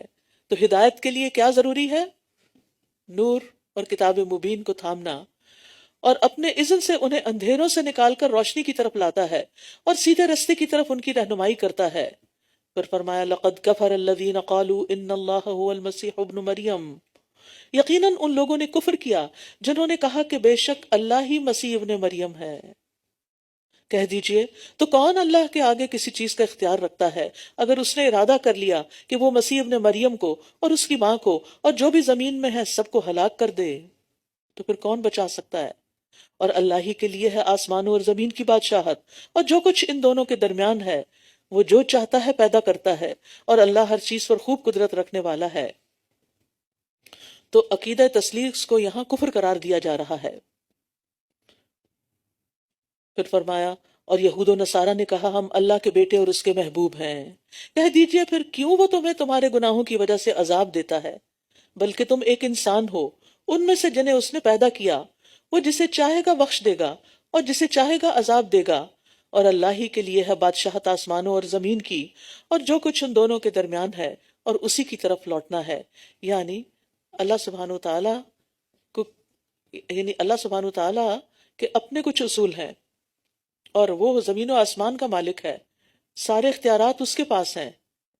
اس لیے تم اس غلط فہمی میں نہ رہنا کہ اب خود ساختہ باتیں گھڑ کے کہ ہم اللہ کے بڑے پیارے ہمیں عذاب نہیں دے گا، تو تمہاری بات نہیں چلنے والی. اے اہل کتاب، یقیناً تمہارے پاس رسولوں کی آمد کے ایک وقفے کے بعد ہمارا رسول آ گیا جو تمہارے لیے حق کو واضح کرتا ہے، تاکہ تم یہ نہ کہو کہ ہمارے پاس کوئی خوشخبری دینے والا اور ڈرانے والا نہیں آیا. تو یقیناً تمہارے پاس ایک خوشخبری دینے والا اور ڈرانے والا آ چکا ہے، اور اللہ ہر چیز پر خوب قدرت رکھنے والا ہے۔ یہاں یہ بتایا جا رہا ہے کہ رسول اللہ صلی اللہ علیہ وسلم رسولوں کے ایک بڑے وقفے کے بعد آئے تھے، تو آپ عیسیٰ علیہ السلام کے بعد آپ کی رسالت ہوئی، کیونکہ ایک مدت سے رسولوں کی آمد کا سلسلہ ختم ہو چکا تھا۔ عیسیٰ علیہ السلام بنی اسرائیل کی طرف آخری نبی تھے، اور آپ نے فرمایا کہ میرے اور ان کے درمیان کوئی نبی نہیں، اور بقول سلمان فارسی کے ان کی بعثت پر بھی 600 سال گزر چکے تھے، اور پھر آخری نبی رسول اللہ صلی اللہ علیہ وسلم مبعوث ہوئے۔ اور جب موسیٰ نے اپنی قوم سے کہا، اے میری قوم، اپنے اوپر اللہ کی اس نعمت کو یاد کرو جب اس نے تم میں انبیاء بھیجے اور تمہیں بادشاہ بنایا، اور اس نے تمہیں وہ کچھ دیا جو جہان والوں میں سے کسی کو نہیں دیا۔ کسی امت میں اتنے نبی مبعوث نہیں کیے گئے جتنے بنی اسرائیل میں آئے، اور پھر ان کے اندر بادشاہ بھی آئے، یعنی فرعون کے بعد، یعنی بنی اسرائیل کو جب آزادی ملی اور ان کو ترقی دی، اللہ نے سرزمین فلسطین کا مالک بنا دیا، تو ان میں کثرت سے بادشاہ بھی ہوئے، جیسے انبیاء کثرت سے آئے۔ یعنی وہ کیا تھا جو بنی اسرائیل کو نہیں ملا؟ وہ کیسی کیسی نعمتیں تھیں، دین میں ملا، دنیا بھی ملی، لیکن اس کے باوجود اور طرح طرح کے انعامات ہوئے ان پر، ان کے لیے سمندر کو پھاڑا گیا، ان کے دشمن کو ڈبویا گیا، من و سلوہ اتارا گیا، بادلوں سے سایہ کیا گیا، اور اس طرح کی بہت سی عنایات ہوئی بنی اسرائیل پر، لیکن انہوں نے ان سب کو پا کر اللہ کا حق نہیں دیا۔ اے میری قوم، اس مقدس زمین میں داخل ہو جاؤ جو اللہ نے تمہارے لیے لکھ دی ہے، اور تم اپنی پشتیں نہ پھیر لینا، ورنہ تم خسارہ پانے والے ہو کر پلٹو گے۔ مراد ہے شام، یعنی فلسطین کا علاقہ، کیونکہ یہیں سے وہ گئے تھے اور اسی کی طرف واپس آنے کو کہا جا رہا ہے۔ انہوں نے کہا، اے موسیٰ، بے شک اس میں بڑے جابر لوگوں کی ایک قوم ہے، اور بے شک جب تک وہ اس سے نہ نکل جائیں، اور جب تک وہ اس سے نکل نہ جائیں، ہم اس میں ہرگز داخل نہ ہوں گے، پھر اگر وہ اس سے نکل جائیں تو ضرور ہم داخل ہونے والے ہیں۔ جو لوگ نافرمانی سے ڈرتے تھے ان میں سے 2 آدمی جن پر اللہ نے انعام کیا تھا کہنے لگے، تم ان پر دروازے سے داخل ہو جاؤ، پھر جب تم اس میں داخل ہو جاؤ گے تو یقیناً تم ہی غالب آنے والے ہو، اور اگر تم مومن ہو تو اللہ ہی پر توکل کرو۔ بڑی خوبصورت بات کی ان 2 لوگوں نے، ان کے دلوں میں تقویٰ تھا، اور جس کے اندر تقویٰ ہوتا ہے اللہ تعالیٰ اس کو حکمت عطا کر دیتا ہے اور صحیح فیصلے کی قوت عطا کر دیتا ہے۔ کہا تم داخل ہو جاؤ، جب تم اندر گئے تو بس تم ہی غالب ہوگے۔ بظاہر ناممکن نظر آتا تھا، لیکن ہوا بھی ایسے ہی، اور اس میں توکل کی بات ہے۔ بعضوں کا زندگی میں کچھ فیصلے بڑے مشکل ہوتے ہیں، کچھ کام امپاسبل لگتے ہیں کہ یہ نہیں ہوگا، منفی سوچ نہ سوچیں، ہوگا، اللہ چاہے گا تو ہوگا، ہوپ فل رہیں، اللہ پہ بھروسہ کریں اور کام شروع کر دیں، اللہ کا نام لے کر دورہ قرآن شروع کر دیں، پھر کروانا اللہ کا کام ہے۔ ہمیں لگتا نہیں 30 دن ایٹ اے اسٹریچ بغیر چھٹی کے ہر روز 2 گھنٹے کیسے ہوگا؟ نہیں، دروازے سے داخل ہو جاؤ، منزل تک انشاءاللہ پہنچ جاؤ گے۔ اور اسی طرح زندگی کے باقی کام بھی بہت بڑی یہاں ہمت بندھائی گئی ہے ان سب لوگوں کے لیے جو بزدل ہوتے ہیں اور جو کرنا چاہتے ہیں وہ زندگی میں صرف اس لیے نہیں کر پاتے کہ وہ رسک نہیں لینا چاہتے۔ آپ جتنا اونچا اڑیں گے اتنا ہی رسک گرنے کا زیادہ ہوگا، لیکن اس کے بغیر بھی تو گزارا نہیں نا۔ انہوں نے کہا، یعنی ایک تو یہ کہ انسان بس اپنی زندگی ضائع کر دے، صلاحیتیں ضائع کر دے، اور ایک یہ کہ استعمال کرے، اور جب بھی آپ کا نیا قدم اٹھائیں گے رسک انوالو ہوگا، خطرہ ہوگا، لیکن اس کے باوجود اگر وہ اللہ کی خاطر ہے تو کود پڑا آتش نمرود میں عشق۔ انہوں نے کہا، اے موسیٰ، بے شک جب تک وہ اس میں رہیں گے ہم ہرگز اس میں کبھی بھی داخل نہ ہوں گے۔ سن لیجئے جواب بنی اسرائیل کا، لہٰذا تم اور تمہارا رب جاؤ، پھر دونوں جنگ کرو، بے شک ہم تو یہیں بیٹھنے والے ہیں۔ بزدل قوم۔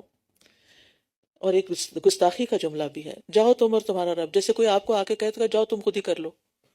کتنی عجیب بات ہے۔ ہمارا دین ہمیں ادب سکھاتا ہے، اگر کسی حکم پر عمل نہیں بھی ہو پا رہا تو دعا کریں اللہ توفیق دے، نہ کہ اس کو حکم کو ہی جھٹلا دے۔ اس کے برعکس صحابہ نے کیا جواب دیا تھا جنگ بدر کے موقع پر؟ آپ چلیں، ہم آپ کے ساتھ ہیں، آپ ہمیں دریا سمندروں میں کودنے کو کہیں گے ہم کود جائیں گے، جو حکم دیں گے ہم ماننے کو تیار ہیں۔ یہ سن کر ایسے ہوا کہ نبی صلی اللہ علیہ وسلم کی ساری پریشانی دور ہو گئی اور آپ بدر کی طرف نکل گئے۔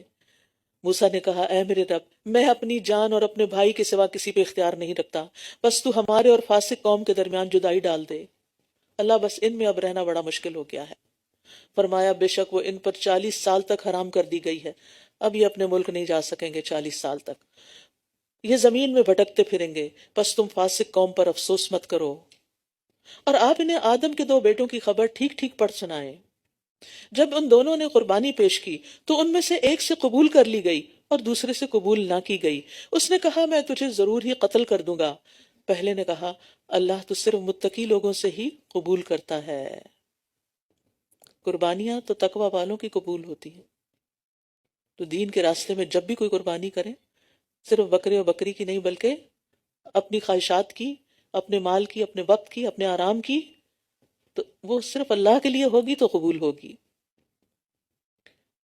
کہا اگر تو نے مجھے قتل کرنے کے لیے اپنا ہاتھ میری طرف بڑھایا تو میں تجھے قتل کرنے کے لیے اپنا ہاتھ تیری طرف نہیں بڑھاؤں گا، بے شک میں اللہ سے ڈرتا ہوں جو تمام جہانوں کا رب ہے۔ اس کا یہ مطلب نہیں کہ اس نے اپنا بچاؤ نہیں کیا، بچاؤ کرنا تو لازم ہے، لیکن قتل کے ارادے سے نہیں، قتل نہیں کروں گا، کیونکہ اگر مقتول بھی اپنے قاتل کو قتل کرنے کا ارادہ کیے ہوئے ہو کہ میں اس کو قتل کر دوں، یہ مجھے قتل کرنے لگا میں اس کو قتل کر دوں گا، تو ایسی صورت میں پھر دونوں جہنمی ہیں۔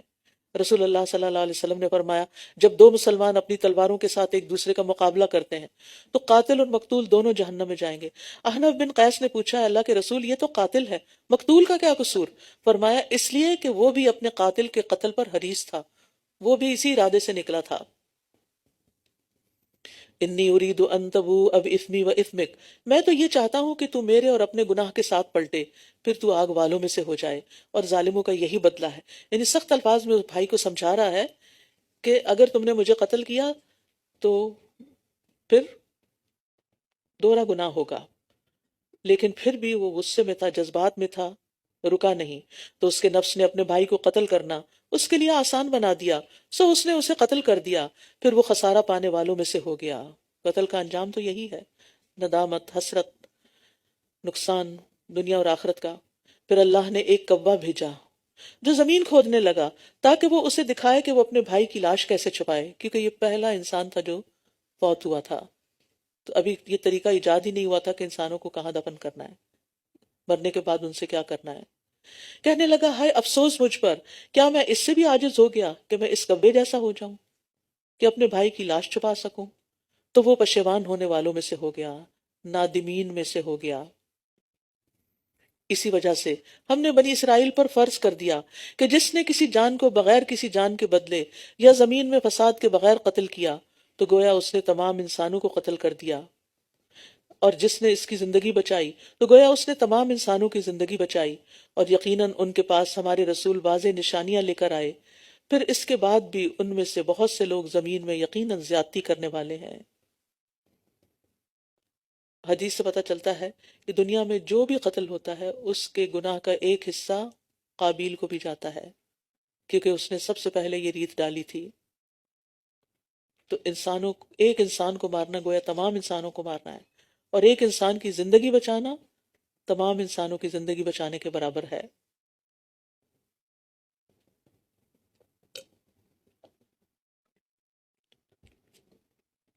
بے شک وہ لوگ جو اللہ اور اس کے رسول سے جنگ کرتے ہیں اور زمین میں فساد کے لیے دوڑ دھوپ کرتے ہیں، ان کا بدلہ یہی ہے کہ وہ قتل کر دیے جائیں یا سولی چڑھا دیے جائیں، یا ان کے ہاتھ اور پاؤں مخالف سمت سے کاٹ دیے جائیں، یا اس سرزمین سے نکال دیے جائیں۔ یہ ان کے لیے دنیا میں رسوائی ہے اور آخرت میں ان کے لیے بہت بڑا عذاب ہے۔ یہ مفسدین کا انجام ہے، سوائے ان لوگوں کے جو تمہارے ان پر قابو پانے سے پہلے ہی توبہ کر چکے ہوں، تو جان لو کہ بے شک اللہ بہت بخشنے والا، نہایت رحم کرنے والا ہے۔ یعنی اتنے بڑے بڑے جرم کرنے کے بعد بھی اگر کوئی توبہ کرتا ہے تو اس کی توبہ قبول ہو سکتی ہے۔ یا ایھا الذین آمنوا اتقوا اللہ وابتغوا الیہ الوسیلہ وجاہدوا فی سبیلہ لعلکم تفلحون۔ اے لوگو جو ایمان لائے ہو، اللہ سے ڈرو اور اس کے قرب کا وسیلہ تلاش کرو اور اس کی راہ میں جہاد کرو تاکہ تم کامیاب ہو جاؤ۔ وسیلے سے مراد ہر وہ نیک عمل ہے جو اللہ تعالیٰ کی خوشنودی کا ذریعہ بن سکے، یعنی ہر وہ کام ذریعہ ہے اللہ کے قریب جانے کا جو نیک عمل ہے، اللہ کو پسند ہے۔ مطلب یہاں کیا ہے کہ اللہ تعالیٰ کا قرب حاصل کرنے کے لیے نیک اعمال کو وسیلہ بناؤ۔ اگر تم چاہتے ہو کہ مقربین میں سے ہو جاؤ تو کیا کرو؟ نیکی کے کام کرو، نیک بنو. اور پھر خاص طور پر ایک نیک کام، اور وہ ہے جاہدو، اس کی راہ میں جہاد کرو. جہاد کے لفظی معنی ہیں کوشش اور محنت کرنے کے، اور سخت کوشش کرنے کے. ایک ہوتا ہے جہد، جہد بھی کوشش کے لیے آتا ہے، اور ایک ہوتا ہے جہاد. عربی میں قاعدہ ہے کہ حروف کی زیادتی سے معنی میں زیادتی ہو جاتی ہے. جہد کوشش ہے تو جہاد بڑی کوشش، زیادہ بڑی کوشش. عام طور پر اس کا معنی اللہ کی رضا جوئی کے لیے دشمنوں سے لڑنے کے آتے ہیں، لیکن اس کے دیگر معنی بھی ہیں. مثلا دین پر عمل کرنے کے لیے ہر قسم کی کوشش کو بھی جہاد کہا جاتا ہے، اور یہاں دونوں معنی مراد ہو سکتے ہیں. اور وسیلے کی جائز صورتیں کیا ہیں؟ ایک یہ کہ کسی زندہ انسان کو اپنی دعا کی قبولیت کا وسیلہ بنایا جائے. جیسے حضرت عمر کے زمانے میں قحط پڑتا تو حضرت عباس کے پاس آتے اور ان سے دعا کے لیے کہتے، تو وہ دعا کرتے تھے. یعنی کسی نیک انسان سے دعا کروائی جائے، یہ بھی ایک وسیلہ ہے. اور دوسری یہ کہ اپنے ہی نیک اعمال کو وسیلہ بنانا، جیسے کہ اس آیت میں کہا گیا ہے. وہ طویل حدیث یاد ہوگی آپ کو جس میں 3 لوگ کہیں سفر پہ نکلے، راستے میں بارش ہونی شروع ہو گئی اور وہ غار کے اندر گئے تو ایک پتھر اوپر سے لڑک کر آیا اور غار کا منہ بند ہو گیا. اب وہ اندر مر ہی جاتے تو انہوں نے کوئی ذریعہ نہیں تھا ان کے پاس کہ باہر نکلے، لہٰذا ان میں سے ہر ایک نے اپنے اپنے نیک عمل کا وسیلہ دے کر دعا کی، اور وہ دعا قبول ہو گئی اور وہ باہر نکل آئے. لیکن ہمارے ہاں وسیلے کا بڑا غلط معنی نکل چکا ہے. اور وہ کیا ہے؟ وہ کسی کو بھی وسیلہ بنا کے اس کے، یعنی نیک انسان کو، یا فلاں کے بحق کے فلاں یا فلاں کے وسیلے سے. عام طور پر لوگ دعا کرتے ہیں نبی صلی اللہ علیہ وسلم کے وسیلے سے. نبی صلی اللہ علیہ وسلم کے اعمال ان کے لیے ہیں. ان کی زندگی میں تو لوگ ان کے پاس جاتے تھے اور اپنے لیے دعا کراتے تھے. تو حضرت عمر نے کیا کہا کہ ہم زندگی میں نبی صلی اللہ علیہ وسلم کے پاس جاتے تھے، اب ہم حضرت عباس کے پاس آئے ہیں ان سے دعا کروانے کے لیے. تو یہ تو جائز ہے کہ آپ زندہ انسان کے پاس جا کر اس سے دعا کریں، لیکن جا کے قبروں کو وسیلہ بنانا یا قبر والوں کو وسیلہ بنانا، تو یہ وسیلہ درست نہیں ہے. اور وسیلہ کا ایک اور معنی بھی ہے، اور وہ ہے جنت میں عرش رحمان کے نزدیک ایک مقام. اذان کے بعد جو دعا سکھائی گئی ہے، جب کوئی مسلمان اس کو مانگتا ہے کہ اللہ محمد صلی اللہ علیہ وسلم کو وسیلہ، یعنی وہ خاص مقام عطا کر، تو نبی صلی اللہ علیہ وسلم اس کی سفارش کریں گے. لیکن یاد رکھیے کہ اس میں اللہ تعالیٰ نے خود ہی بتا دیا وجاہدوا، اصل وسیلہ پھر سخت محنت ہی ہے. یعنی آخرت کی کامیابی کے لیے بہترین وسیلہ جہاد ہی ہے. اور پھر اللہ کے دین کے لیے کسی بھی قسم کی کوشش، چاہے اپنی اصلاح کی ہو، خود علم سیکھنے کی ہو، دوسروں کو سکھانے کی ہو، یعنی آرام طلب زندگی نہیں ہونی چاہیے، سخت محنت والی، مشقت والی زندگی. فَإِذَا فَرَغْتَ فَانْصَبْ، ایک کام کے بعد ایک کام، ایک عبادت کے بعد دوسری کی تیاری، ایک نیکی کے بعد ایک اور نیکی کے لیے چل پڑنا، کہیں بھی تھک کے اور رک کے بیٹھ نہیں جانا. پھر فرمایا ان الذین کفروا لو ان لهم ما فی الارض جميعا ومثله معه لیفتدوا به من عذاب یوم القیامة ما تقبل منهم ولهم عذاب علیم. بے شک جن لوگوں نے کفر کیا، اگر زمین میں جو کچھ ہے سارے کا سارا ان کے لیے ہو، اور اس کے ساتھ اتنا اور بھی ہو تاکہ وہ قیامت کے دن عذاب سے بچنے کے لیے اس کو فدیے میں دے دیں، تو ان سے قبول نہ کیا جائے گا، اور ان کے لیے دردناک عذاب ہے. وہ چاہیں گے کہ آگ سے نکل جائیں مگر یہ اس سے نکلنے والے نہیں، اور ان کے لیے ہمیشہ قائم رہنے والا عذاب ہے. اور چور مرد اور چور عورت، بس ان دونوں کے ہاتھ کاٹ دو، یہ ان دونوں کی کمائی کا بدلہ اور اللہ کی طرف سے عبرتناک سزا ہے، اور اللہ بہت زبردست خوب حکمت والا ہے. چوری کی سزا کا اصول کیا ہے کہ اس میں دونوں ہاتھ نہیں کاٹے جائیں گے بلکہ ایک ہاتھ، اور پہلی چوری پر دایاں ہاتھ کاٹا جائے گا، اور یہ یہاں اس پہنچے تک ہوگا. اور یہ سنت سے سب باتیں ثابت ہے. اور یہ کیوں؟ یعنی یہ نہیں کہا اسے قتل کر دو، اسے زندہ رہنے دو، ہاتھ کاٹو تاکہ دوسرے لوگ سبق سیکھیں اور چوری سے باز آ جائیں. اور اس طرح اگر وہاں سے مسروقہ مال برآمد ہو جائے تو اصل مالک کو پھر دے دیا جائے گا. اور یہ سزا امیر غریب سب کے لیے ہے. آپ کو یاد ہے نا وہ واقعہ جس میں آپ صلی اللہ علیہ وسلم کو سفارش کی گئی تھی فاطمہ مخزومیہ کی، تو آپ نے فرمایا اگر فاطمہ بنت محمد بھی چوری کرتی تو میں اس کا ہاتھ بھی کاٹ دیتا. چوری کرنے والے پر نبی صلی اللہ علیہ وسلم نے لعنت بھی کی ہے. تو اس لیے کسی کا مال اسی کو نصیب ہو، ہمارا نہیں. اور اس کی طرف انسان آنکھ اٹھا کے بھی نہ دیکھے. راستے میں کوئی چیز پڑی ہوئی ہے پڑی رہے، وہ واپس آئے گا اٹھا لے گا خود، ہمیں ذمہ نہیں لینا چاہیے اٹھا کے. اللہ ہی کہ بہت قیمتی کوئی چیز اور پھر اس کا سال بھر اعلان بھی کرواتے رہیں. اور جو کوئی اپنے ظلم کے بعد توبہ کر لے اور اصلاح کر لے، یعنی چوری کی، اللہ نے پردہ رکھ دیا، اب توبہ کرے اور اصلاح کر لے، تو یقیناً اللہ اس پر مہربان ہوگا. بے شک اللہ بہت بخشنے والا، بہت رحم کرنے والا ہے. کیا تم نہیں جانتے کہ بے شک آسمانوں اور زمین کی بادشاہت اللہ ہی کے لیے ہے؟ وہ جسے چاہتا ہے عذاب دیتا ہے اور جسے چاہتا ہے بخش دیتا ہے، اور اللہ ہر چیز پر خوب قدرت رکھنے والا ہے. یا اللہ تو ہم سب کو بخش دے. یا ایھا الرسول لا يحزنك الذين يسارعون في الكفر من الذين قالوا آمنا بافواہہم ولم تؤمن قلوبهم. اے رسول، آپ کو وہ لوگ غمگین نہ کریں جو کفر میں دوڑ دھوپ کرتے ہیں. جب ان کی کوششیں انسان دیکھتا ہے تو دکھ ہوتا ہے، تکلیف ہوتی ہے. ان لوگوں میں سے جنہوں نے اپنے منہ سے کہا کہ ہم ایمان لائے، حالانکہ ان کے دل ایمان نہیں لائے. اور ان میں سے بھی جو یہودی بن گئے، وہ بہت کان لگا کر سننے والے ہیں جھوٹ کو، بہت کان لگا کر سننے والے ہیں دوسرے لوگوں کو بھی جو ابھی تک آپ کے پاس نہیں آئے. وہ الفاظ کو ان کے موقع محل مقرر ہونے کے باوجود بدل دیتے ہیں. وہ کہتے ہیں اگر تم یہ حکم دیے جاؤ تو اسے لے لو، اور اگر یہ حکم نہ دیے جاؤ تو بچ کر رہنا. اور اللہ جس کی آزمائش کا ارادہ کر لے تو آپ اسے اللہ سے بچانے کا ہرگز اختیار نہیں رکھتے. یہی وہ لوگ ہیں کہ اللہ نے ان کے دلوں کو پاک کرنے کا ارادہ نہیں کیا. ان کے لیے دنیا میں رسوائی ہے اور آخرت میں ان کے لیے بہت بڑا عذاب ہے. مدینہ میں نبی صلی اللہ علیہ وسلم کو 4 قسم کے لوگوں سے دکھ ملتا تھا. مکہ میں تو صرف مشرکین ہی تھے جو ہر وقت پریشانی میں مبتلا رکھتے، لیکن مدینہ آ کر یہ پریشانی اور بڑھ گئی. یہ کون لوگ تھے؟ ایک تو منافقین تھے جن کا یہاں ذکر کیا جا رہا ہے، دوسرے یہود تھے، تیسرے مشرک عرب قبائل جو ادھر ادھر تھے، اور چوتھے پھر مشرکین مکہ جنہوں نے فتح مکہ تک بار بار حملے کر کے بہت ستا رکھا تھا، یعنی مدینہ آنے کے بعد بھی. اس آیت میں 2 قسم کے لوگوں کا ذکر ہے، ایک منافقین اور دوسرے یہود. ان کا کام کیا تھا کہ مسلمانوں کے دلوں میں طرح طرح کے شکوک و شبہات پیدا کرتے، مسلمانوں میں فتنے کی آگ بھڑکاتے، لوگوں کو اسلام لانے سے روکتے، پیغمبر علیہ السلام کو بدنام کرتے، گالیاں دیتے اور طرح طرح کے مذاق اڑاتے.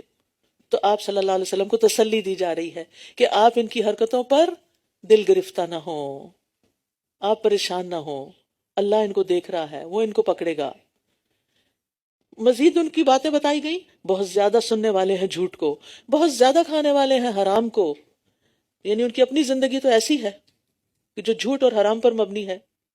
پھر اگر وہ آپ کے پاس آئیں، پھر اگر یہ آپ کے پاس آئیں تو آپ کو اختیار ہے کہ ان کے درمیان فیصلہ کریں یا ان سے اعراض کر لیں، اور اگر آپ ان سے اعراض کریں گے تو یہ آپ کو ہرگز کچھ نقصان نہیں دے سکتے، تو یہ ہرگز آپ کو کچھ بھی نقصان نہیں پہنچا سکتے.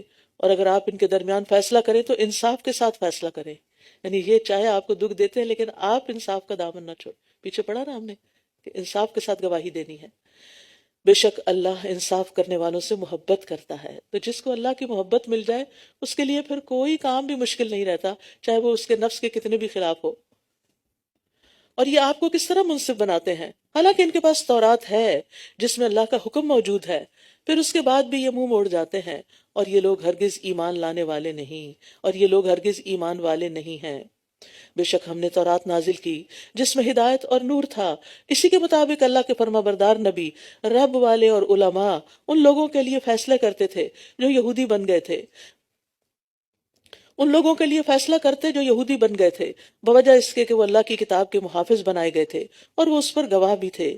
تو تم لوگوں سے نہ ڈرو اور مجھ سے ڈرو. فلا تخشوا الناس واخشون، اور میری آیات کے بدلے تھوڑی قیمت نہ لو. اور جو اس کے مطابق فیصلہ نہ کرے جو اللہ نے نازل کیا ہے تو یہی لوگ کافر ہیں. یہاں ایک بڑا اہم اصول دیا گیا ہے، فلا تخشوا الناس واخشونی، لوگوں سے نہیں ڈرنا، اللہ سے ڈرنا ہے. پھر فرمایا اور ہم نے ان کے لیے اس تورات میں لکھ دیا تھا کہ بے شک جان کے بدلے جان، آنکھ کے بدلے آنکھ، ناک کے بدلے ناک، کان کے بدلے کان، اور دانت کے بدلے دانت، اور زخموں کا بھی بدلہ ہے. یعنی اگر کوئی کسی کی آنکھ کان ناک کو نقصان دے گا تو بدلے میں اس کو بھی ویسا ہی کر دیا جائے گا. تو جو کوئی اس کو معاف کر دے تو وہ اس کے لیے کفارہ ہوگا. یعنی اگر کسی نے کان کاٹ دیا اور اب اس کے پاس حق ہے کہ قصاص لے، بدلہ لے، لیکن کہتا ہے جاؤ میں نے معاف کیا، تو وہ اس کے لیے کفارہ ہوگا. اور جو کوئی اس کے مطابق فیصلہ نہ کرے جو اللہ نے اتارا ہے، یہی لوگ ظالم ہیں. دوسروں کو معاف کرنے سے انسان کے گناہ بھی جڑتے ہیں، بہت سے گناہوں کا کفارہ بھی ہو جاتا ہے۔ اور ہم نے ان کے پیچھے عیسیٰ ابن مریم کو بھیجا جو تصدیق کرنے والا تھا اس کی جو اس سے پہلے تورات میں تھا، اور ہم نے اسے انجیل دی جس میں ہدایت اور نور تھا، اور وہ تصدیق کرنے والی تھی اس کی جو اس سے پہلے تورات میں تھا، اور متقی لوگوں کے لیے ہدایت اور نصیحت تھی۔ تو اس سے پتہ چلتا ہے کہ عیسیٰ علیہ السلام کوئی نئی شریعت یا نیا دین لے کر نہیں آئے تھے، بلکہ وہ خود بھی اسی شریعت پہ چلتے تھے جو شریعت موسوی تھی، اور انجیل بھی اسی شریعت پر چلنے کا حکم دیتی تھی۔ انجیل میں آتا یہ نہ سمجھو کہ میں تورات یا نبیوں کی کتابوں کو منسوخ کرنے آیا ہوں، منسوخ کرنے نہیں بلکہ پورا کرنے آیا ہوں، کیونکہ میں تم سے سچ کہتا ہوں کہ جب تک آسمان اور زمین نہ ٹل جائیں ایک نقطہ یا ایک شوشہ تورات سے ہرگز نہ ٹلے گا جب تک کہ سب کچھ پورا نہ ہو جائے۔ تو بہرحال اس وقت عیسیٰ علیہ السلام جو تھے وہ اسی شریعت کے پیروکار تھے، اور چاہیے کہ انجیل والے اسی کے مطابق فیصلہ کریں جو اللہ نے اس میں نازل کیا ہے، اور چاہیے کہ انجیل والے اسی کے مطابق فیصلہ کریں جو اللہ نے اس میں یعنی انجیل میں نازل کیا ہے، اور جو اس کے مطابق فیصلہ نہ کرے جو اللہ نے نازل کیا ہے تو یہی لوگ نافرمان ہیں۔ اور ہم نے آپ کی طرف حق کے ساتھ کتاب نازل کی جو اپنے سے پہلی کتابوں کی تصدیق کرنے والی ہے اور ان پر نگہبان ہے، بس آپ ان کے درمیان اسی کے مطابق فیصلہ کریں جو اللہ نے نازل کیا ہے، اور حق میں سے جو آپ کے پاس آ گیا ہے اس سے ہٹ کر ان کی خواہشات کی پیروی نہ کریں۔ ہم نے تم میں سے ہر ایک کے لیے ایک راستہ اور ایک طریقہ مقرر کر دیا ہے، اور اگر اللہ چاہتا تو ضرور تم سب کو ایک ہی امت بنا دیتا، لیکن اس نے ایسا نہیں کیا تاکہ وہ تمہیں اس میں آزمائے جو اس نے تمہیں عطا کیا۔ بس نیکیوں میں سبقت کرو، تم سب کو اللہ ہی کی طرف لوٹنا ہے، پھر وہ تمہیں بتا دے گا جس میں تم اختلاف کرتے تھے، پھر وہ تمہیں بتا دے گا جس میں تم اختلاف کرتے رہے۔ تو یہاں ایک بڑی اہم بات کی گئی ہے، فاستبقوا الخیرات۔ انسان کی اصل توجہ کس چیز کی طرف ہونی چاہیے؟ نیک اعمال کی طرف، ان کی طرف دوڑ لگائے، اور یہ کہ آپ ان کے درمیان اسی کے مطابق فیصلہ کریں، اور یہ کہ آپ ان کے درمیان اسی کے مطابق فیصلہ کریں جو اللہ نے نازل کیا ہے، اور ان کی خواہشات کی پیروی نہ کریں، اور ان سے محتاط بھی رہیں کہ کہیں یہ آپ کو فتنے میں ڈال کر اللہ کے نازل کردہ حکم سے نہ ہٹا دیں، اللہ کے نازل کردہ حکم سے ہٹا نہ دیں۔ پھر اگر وہ منہ موڑ جائیں تو جان لیں کہ بے شک اللہ ان کے بعض گناہوں کی وجہ سے انہیں مصیبت میں ڈالنا چاہتا ہے، اور بے شک لوگوں میں بہت سے یقیناً نافرمان ہیں، اور لوگوں میں سے بہت سے لوگ یقیناً اللہ کی نافرمانیاں کرتے ہیں۔ افحکم الجاہلیت یبغون ومن احسن من اللہ حکما لقوم یوقنون۔ کیا پھر وہ جاہلیت کا فیصلہ چاہتے ہیں؟ اور فیصلہ کرنے میں اللہ سے بڑھ کر کون زیادہ اچھا ہو سکتا ہے ان لوگوں کے لیے جو یقین رکھتے ہیں۔ اے لوگوں جو ایمان لائے ہو، یہود و نصارہ کو اولیاء مت بناؤ، یعنی دلی دوست، اولیاء ولی کی جمع ہے، دلی دوست کے لیے آتا ہے، ان میں سے بعض کے اولیاء ہیں، اور تم میں سے جو کوئی انہیں اولیاء بنائے گا تو یقیناً وہ انہی میں سے ہے، بے شک اللہ ظالم قوم کو ہدایت نہیں دیتا۔ پھر آپ دیکھیں گے ان لوگوں کو جن کے دلوں میں ایک بیماری ہے کہ وہ انہی کے پاس دوڑ دوڑ کر جاتے ہیں اور کہتے ہیں کہ ہم ڈرتے ہیں کہ ہمیں کوئی گردش نہ آ پہنچے، تو امید ہے کہ اللہ فتح دے دے یا اپنی طرف سے کوئی اور حکم لے آئے، پھر وہ اس پر جو انہوں نے اپنے دلوں میں چھپا رکھا ہے نادم ہو جائیں۔ اور وہ لوگ جو ایمان لائے کہتے ہیں کیا یہی وہ لوگ ہیں جنہوں نے اللہ کے نام کی پکی قسمیں کھائی تھی کہ بے شک وہ ضرور تمہارے ساتھ ہیں؟ ان کے اعمال ضائع ہو گئے تو وہ خسارہ پانے والے ہو گئے۔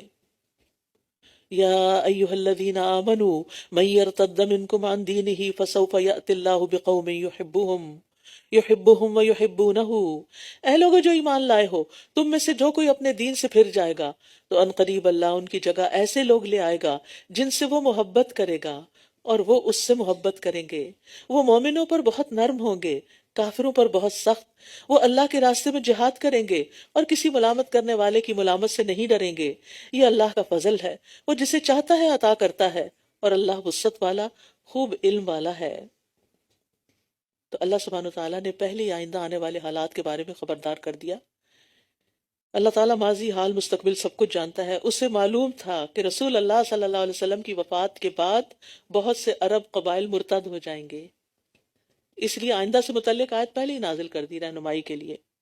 جب نبی صلی اللہ علیہ وسلم فوت ہوئے تو 3 مقامات کے علاوہ مکہ، مدینہ، بحرین، ان کے علاوہ تمام علاقوں سے عرب قبائل کے مرتد ہونے کی خبریں آنے لگیں۔ وہ کہنے لگے ہم نماز تو پڑھیں گے، زکوٰۃ نہیں دیں گے۔ تو پھر حضرت ابوبکر رضی اللہ عنہ نے ان مرتدین کے ساتھ جہاد کیا۔ اور پھر آپ دیکھیے کہ یہاں پر اللہ سبحانہ تعالیٰ اپنی بے نیازی دکھا رہے ہیں کہ اگر تم نکلتے ہو دین سے نکل جاؤ، اللہ کا کوئی نقصان نہیں، وہ اور لوگ لے آئے گا، اللہ جن سے محبت کرتا ہوگا اور وہ اللہ سے محبت کرتے ہوں گے، وہ آپس میں بہت شفیق اور مہربان ہوں گے. یعنی اللہ کے گھر میں کسی چیز کی کمی نہیں ہے. ہم اگر کوئی دین کا کام کرتے ہیں تو یہ دراصل ہمارے اپنے ہی فائدے میں ہو رہا ہے، اللہ تعالیٰ کو اس کا کوئی فائدہ نہیں. اور پھر وہ تمہاری طرح سست بھی نہیں ہوں گے اور وہ اللہ کے راستے میں بھرپور جہاد کرنے والے ہوں گے. انما ولیکم اللہ ورسولہ والذین آمنوا، بے شک تمہارے دوستو، تمہارے ولی تو صرف اللہ اور اس کے رسول اور وہ لوگ ہیں جو ایمان لائے، وہ جو نماز قائم کرتے ہیں اور زکوٰۃ ادا کرتے ہیں اور وہ رکوع کرنے والے ہیں. اور جو کوئی اللہ اور اس کے رسول اور ایمان والوں کو دوست بنائے گا تو بے شک اللہ کا گروہ ہی غالب آنے والا ہے. اے لوگوں جو ایمان لائے ہو، تم ان لوگوں کو اولیاء مت بناؤ جنہوں نے تمہارے دین کو مذاق اور کھیل بنا رکھا ہے، ان لوگوں میں سے جنہیں تم سے پہلے کتاب دی گئی، اور نہ ہی کفار کو اولیاء بناؤ، اور اللہ سے ڈرتے رہو اگر تم سچے مومن ہو. تو اس میں آپ دیکھیے کہ یہ مضمون پھر دہرایا جا رہا ہے، اور خاص طور پر ان لوگوں کی دوستی سے دوری اختیار کرنی چاہیے جو دین کا مذاق اڑائیں. یہ کرائٹیریا ہمیں دیا جا رہا ہے کہ جو شخص جس کی محفل میں دین کا مذاق اڑایا جائے اس محفل سے گریز کرو، اٹھ جاؤ وہاں سے. دین کا مذاق اڑانے میں یہ بھی شامل ہے کہ قرآن کی کسی آیت یا نبی صلی اللہ علیہ وسلم کی کسی حدیث کو یا دین کے کسی شعار کو ہنسی مذاق کے طور پر یا دوسروں کو ہنسانے کے لیے بیان کیا جائے. ایسے تمام لطیفوں کا بائیکاٹ کریں جس میں کوئی بھی قرآن کی آیت یا اس کا کوئی کانسیپٹ یا دین سے متعلق کوئی شاعر اللہ ویسے کسی بھی چیز کا مذاق اڑایا جائے.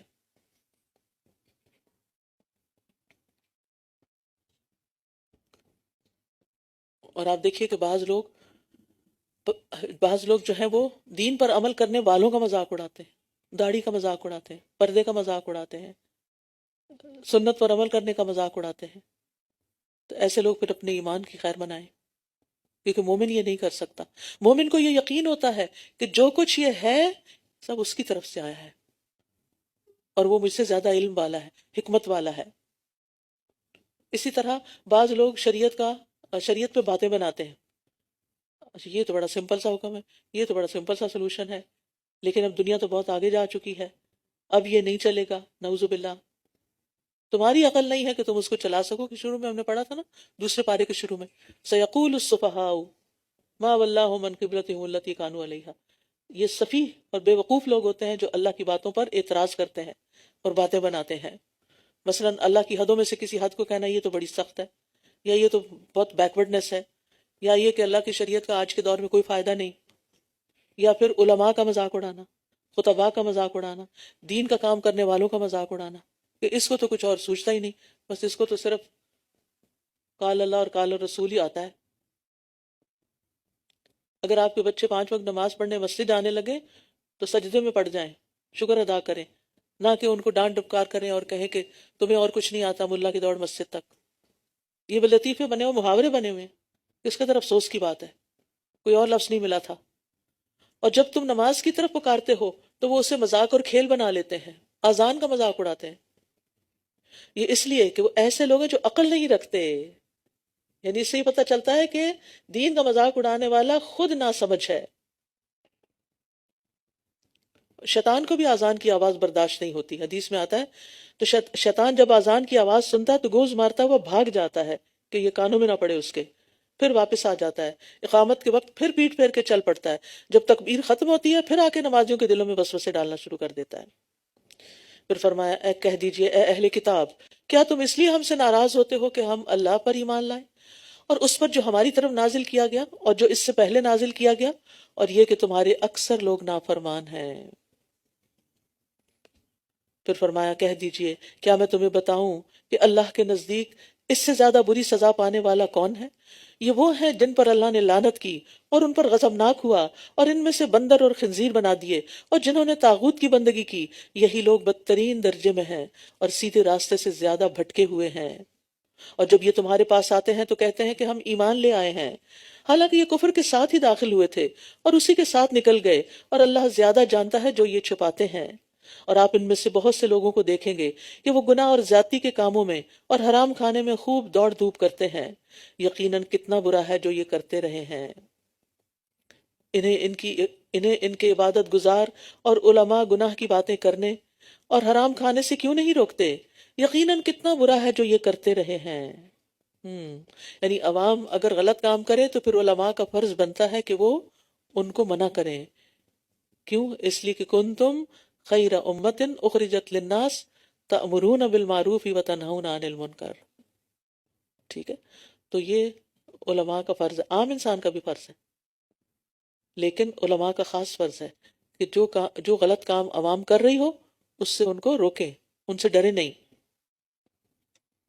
اور یہود نے کہا اللہ کا ہاتھ بندھا ہوا ہے، باندھ دیے گئے ہاتھ ان کے، اور یہ لعنت کیے گئے اس بات کی وجہ سے جو انہوں نے کہی، بلکہ اس کے دونوں ہاتھ کھلے ہوئے ہیں، وہ جس طرح چاہتا ہے خرچ کرتا ہے، اور یقیناً جو کچھ آپ پر آپ کے رب کی طرف سے نازل کیا گیا ہے وہ ان کی اکثریت کو سرکشی اور کفر میں ضرور بڑھا دے گا، اور ہم نے ان کے درمیان قیامت کے دن تک کے لیے عداوت اور بغض ڈال دیا۔ جب کبھی انہوں نے تمہارے خلاف جنگ کے لیے آگ بھڑکائی، اللہ نے اسے بجھا دیا، اور وہ زمین میں فساد کی کوشش کرتے رہتے ہیں، اور اللہ فساد کرنے والوں کو پسند نہیں کرتا۔ اللہ تعالیٰ نے جب اپنی راہ میں خرچ کرنے کی ترغیب دی کہ کون ہے جو اللہ کو قرض حسنہ دے، حالانکہ وہ مال تو اللہ ہی کا تھا، اسی نے دیا، اسی کے دیے میں سے انہوں نے دینا تھا، تو یہود بجائے اس کے کہ اللہ کے انداز بیان اور اس کے فضل و کرم پر غور و فکر کرتے اور سمجھتے کہ اللہ تعالیٰ ہمیں کئی گنا بڑھا کے واپس لوٹائے گا اور یوں صدقے کی ترغیب دے رہا ہے، نہ کہ اسے واقعی کوئی قرض چاہیے، تو یہ کیا کہنے لگے؟ اللہ تو فقیر ہے اور ہم غنی ہیں، اسی لیے وہ ہم سے قرض مانگتا ہے۔ اس سے آپ دیکھیں ان کی جرتیں، کسی کے دل میں رتی پر برابر بھی ایمان کی حرارت ہو نا تو اللہ کے بارے میں ایسی کوئی بات نہیں کر سکتا۔ یہ دراصل کتاب اللہ یا اللہ کے حکم کا مذاق اڑانے کی مثال ہے۔ اس طرح کی باتیں یعنی سمجھا بھی دیا کہ کیسی باتیں جو مذاق اڑانے میں آتی ہیں۔ انا للہ و انا الیہ راجعون۔ اور اگر واقعی اہل کتاب ایمان لے آتے اور تقوی اختیار کرتے تو ہم ضرور ان سے ان کی برائیاں دور کر دیتے، اور ہم ضرور انہیں نعمتوں والے باغات میں داخل کرتے۔ اللہ تو اتنا مہربان ہے، اتنا پیارا ہے، بس ایمان اور تقوی کی ضرورت ہے۔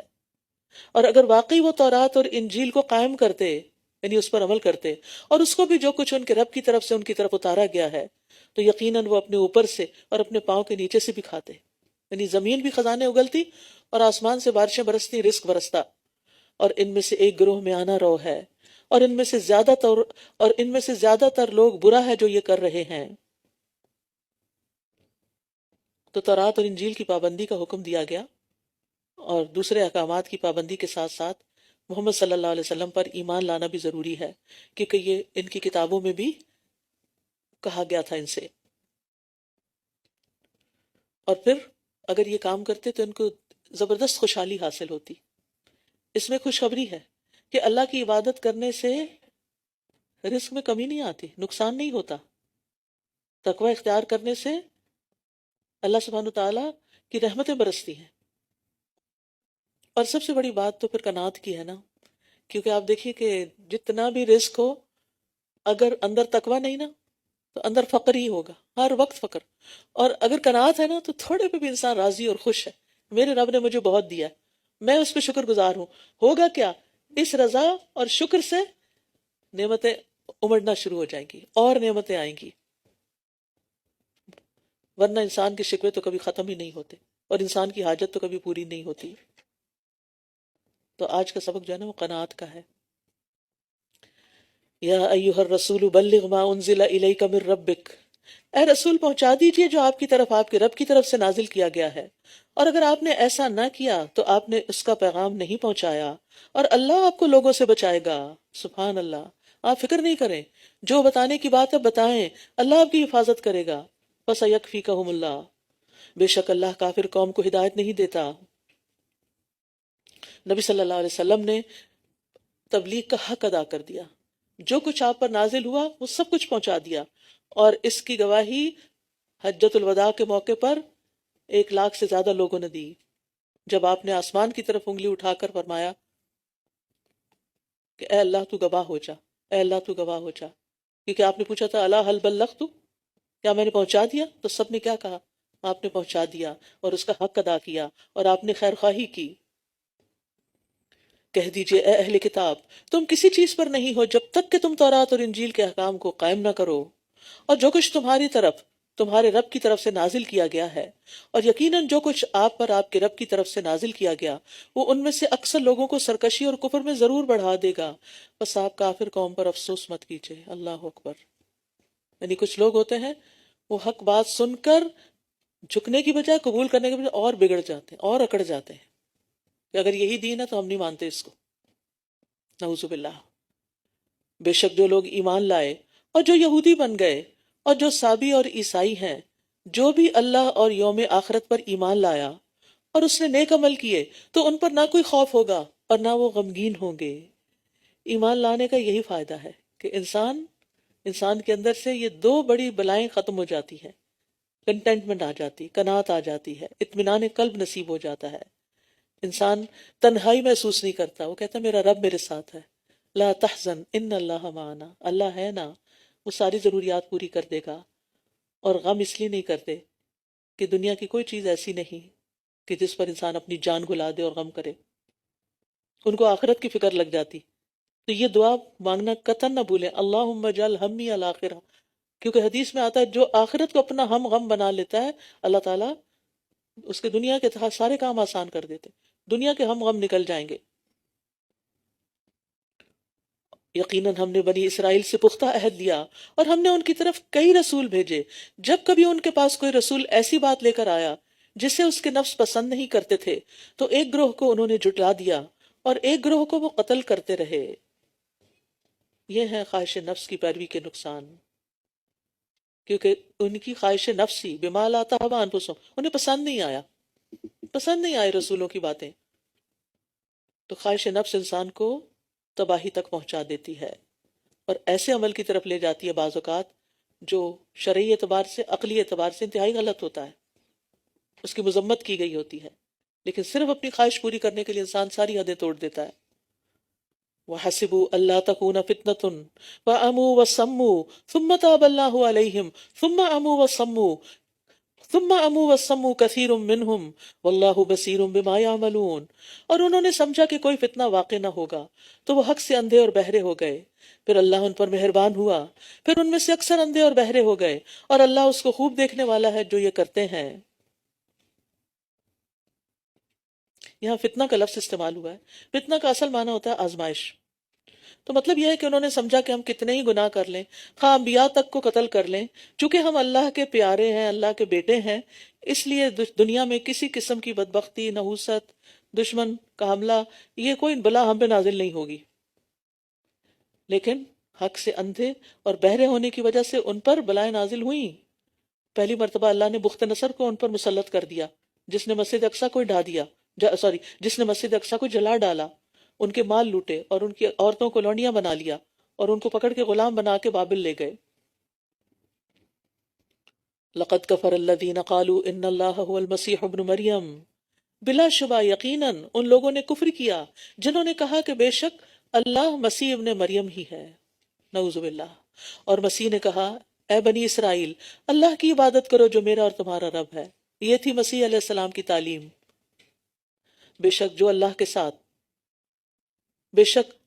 کے ساتھ جو شریک ٹھہرائے گا، بے شک جو اللہ کے ساتھ شریک ٹھہرائے گا تو یقیناً اللہ نے اس پر جنت حرام کر دی اور اس کا ٹھکانہ آگ ہے اور ظالموں کے لیے کوئی مددگار نہ ہوگا۔ یہاں پھر شرک کا انجام بتا دیا گیا کہ اس پر جنت حرام ہے مشرک پر، اور جہنم ہمیشہ کے لیے واجب ہو گئی۔ اللہ تعالیٰ فرماتے ہیں نا ان اللہ لا یغفر ان یشرک بہ ویغفر ما دون ذالک لمن یشاء، جس کے لیے اللہ چاہے گا اس کو بخش دے گا، لیکن مشرک کو نہیں۔ لقد کفر الذین قالوا ان اللہ ثالث ثلاثہ وما من الہ الا الہ واحد وَإِن لَّمْ يَنْتَهُوا عَمَّا يَقُولُونَ لَيَمَسَّنَّ الَّذِينَ كَفَرُوا مِنْهُمْ عَذَابٌ أَلِيمٌ۔ یقیناً ان لوگوں نے کفر کیا جنہوں نے کہا بے شک اللہ تین میں سے تیسرا ہے، حالانکہ ایک معبود کے سوا کوئی معبود نہیں، اور اگر یہ باز نہ آئے اس بات سے جو یہ کہتے ہیں تو ان میں سے جن لوگوں نے کفر کیا انہیں ضرور دردناک عذاب پہنچے گا۔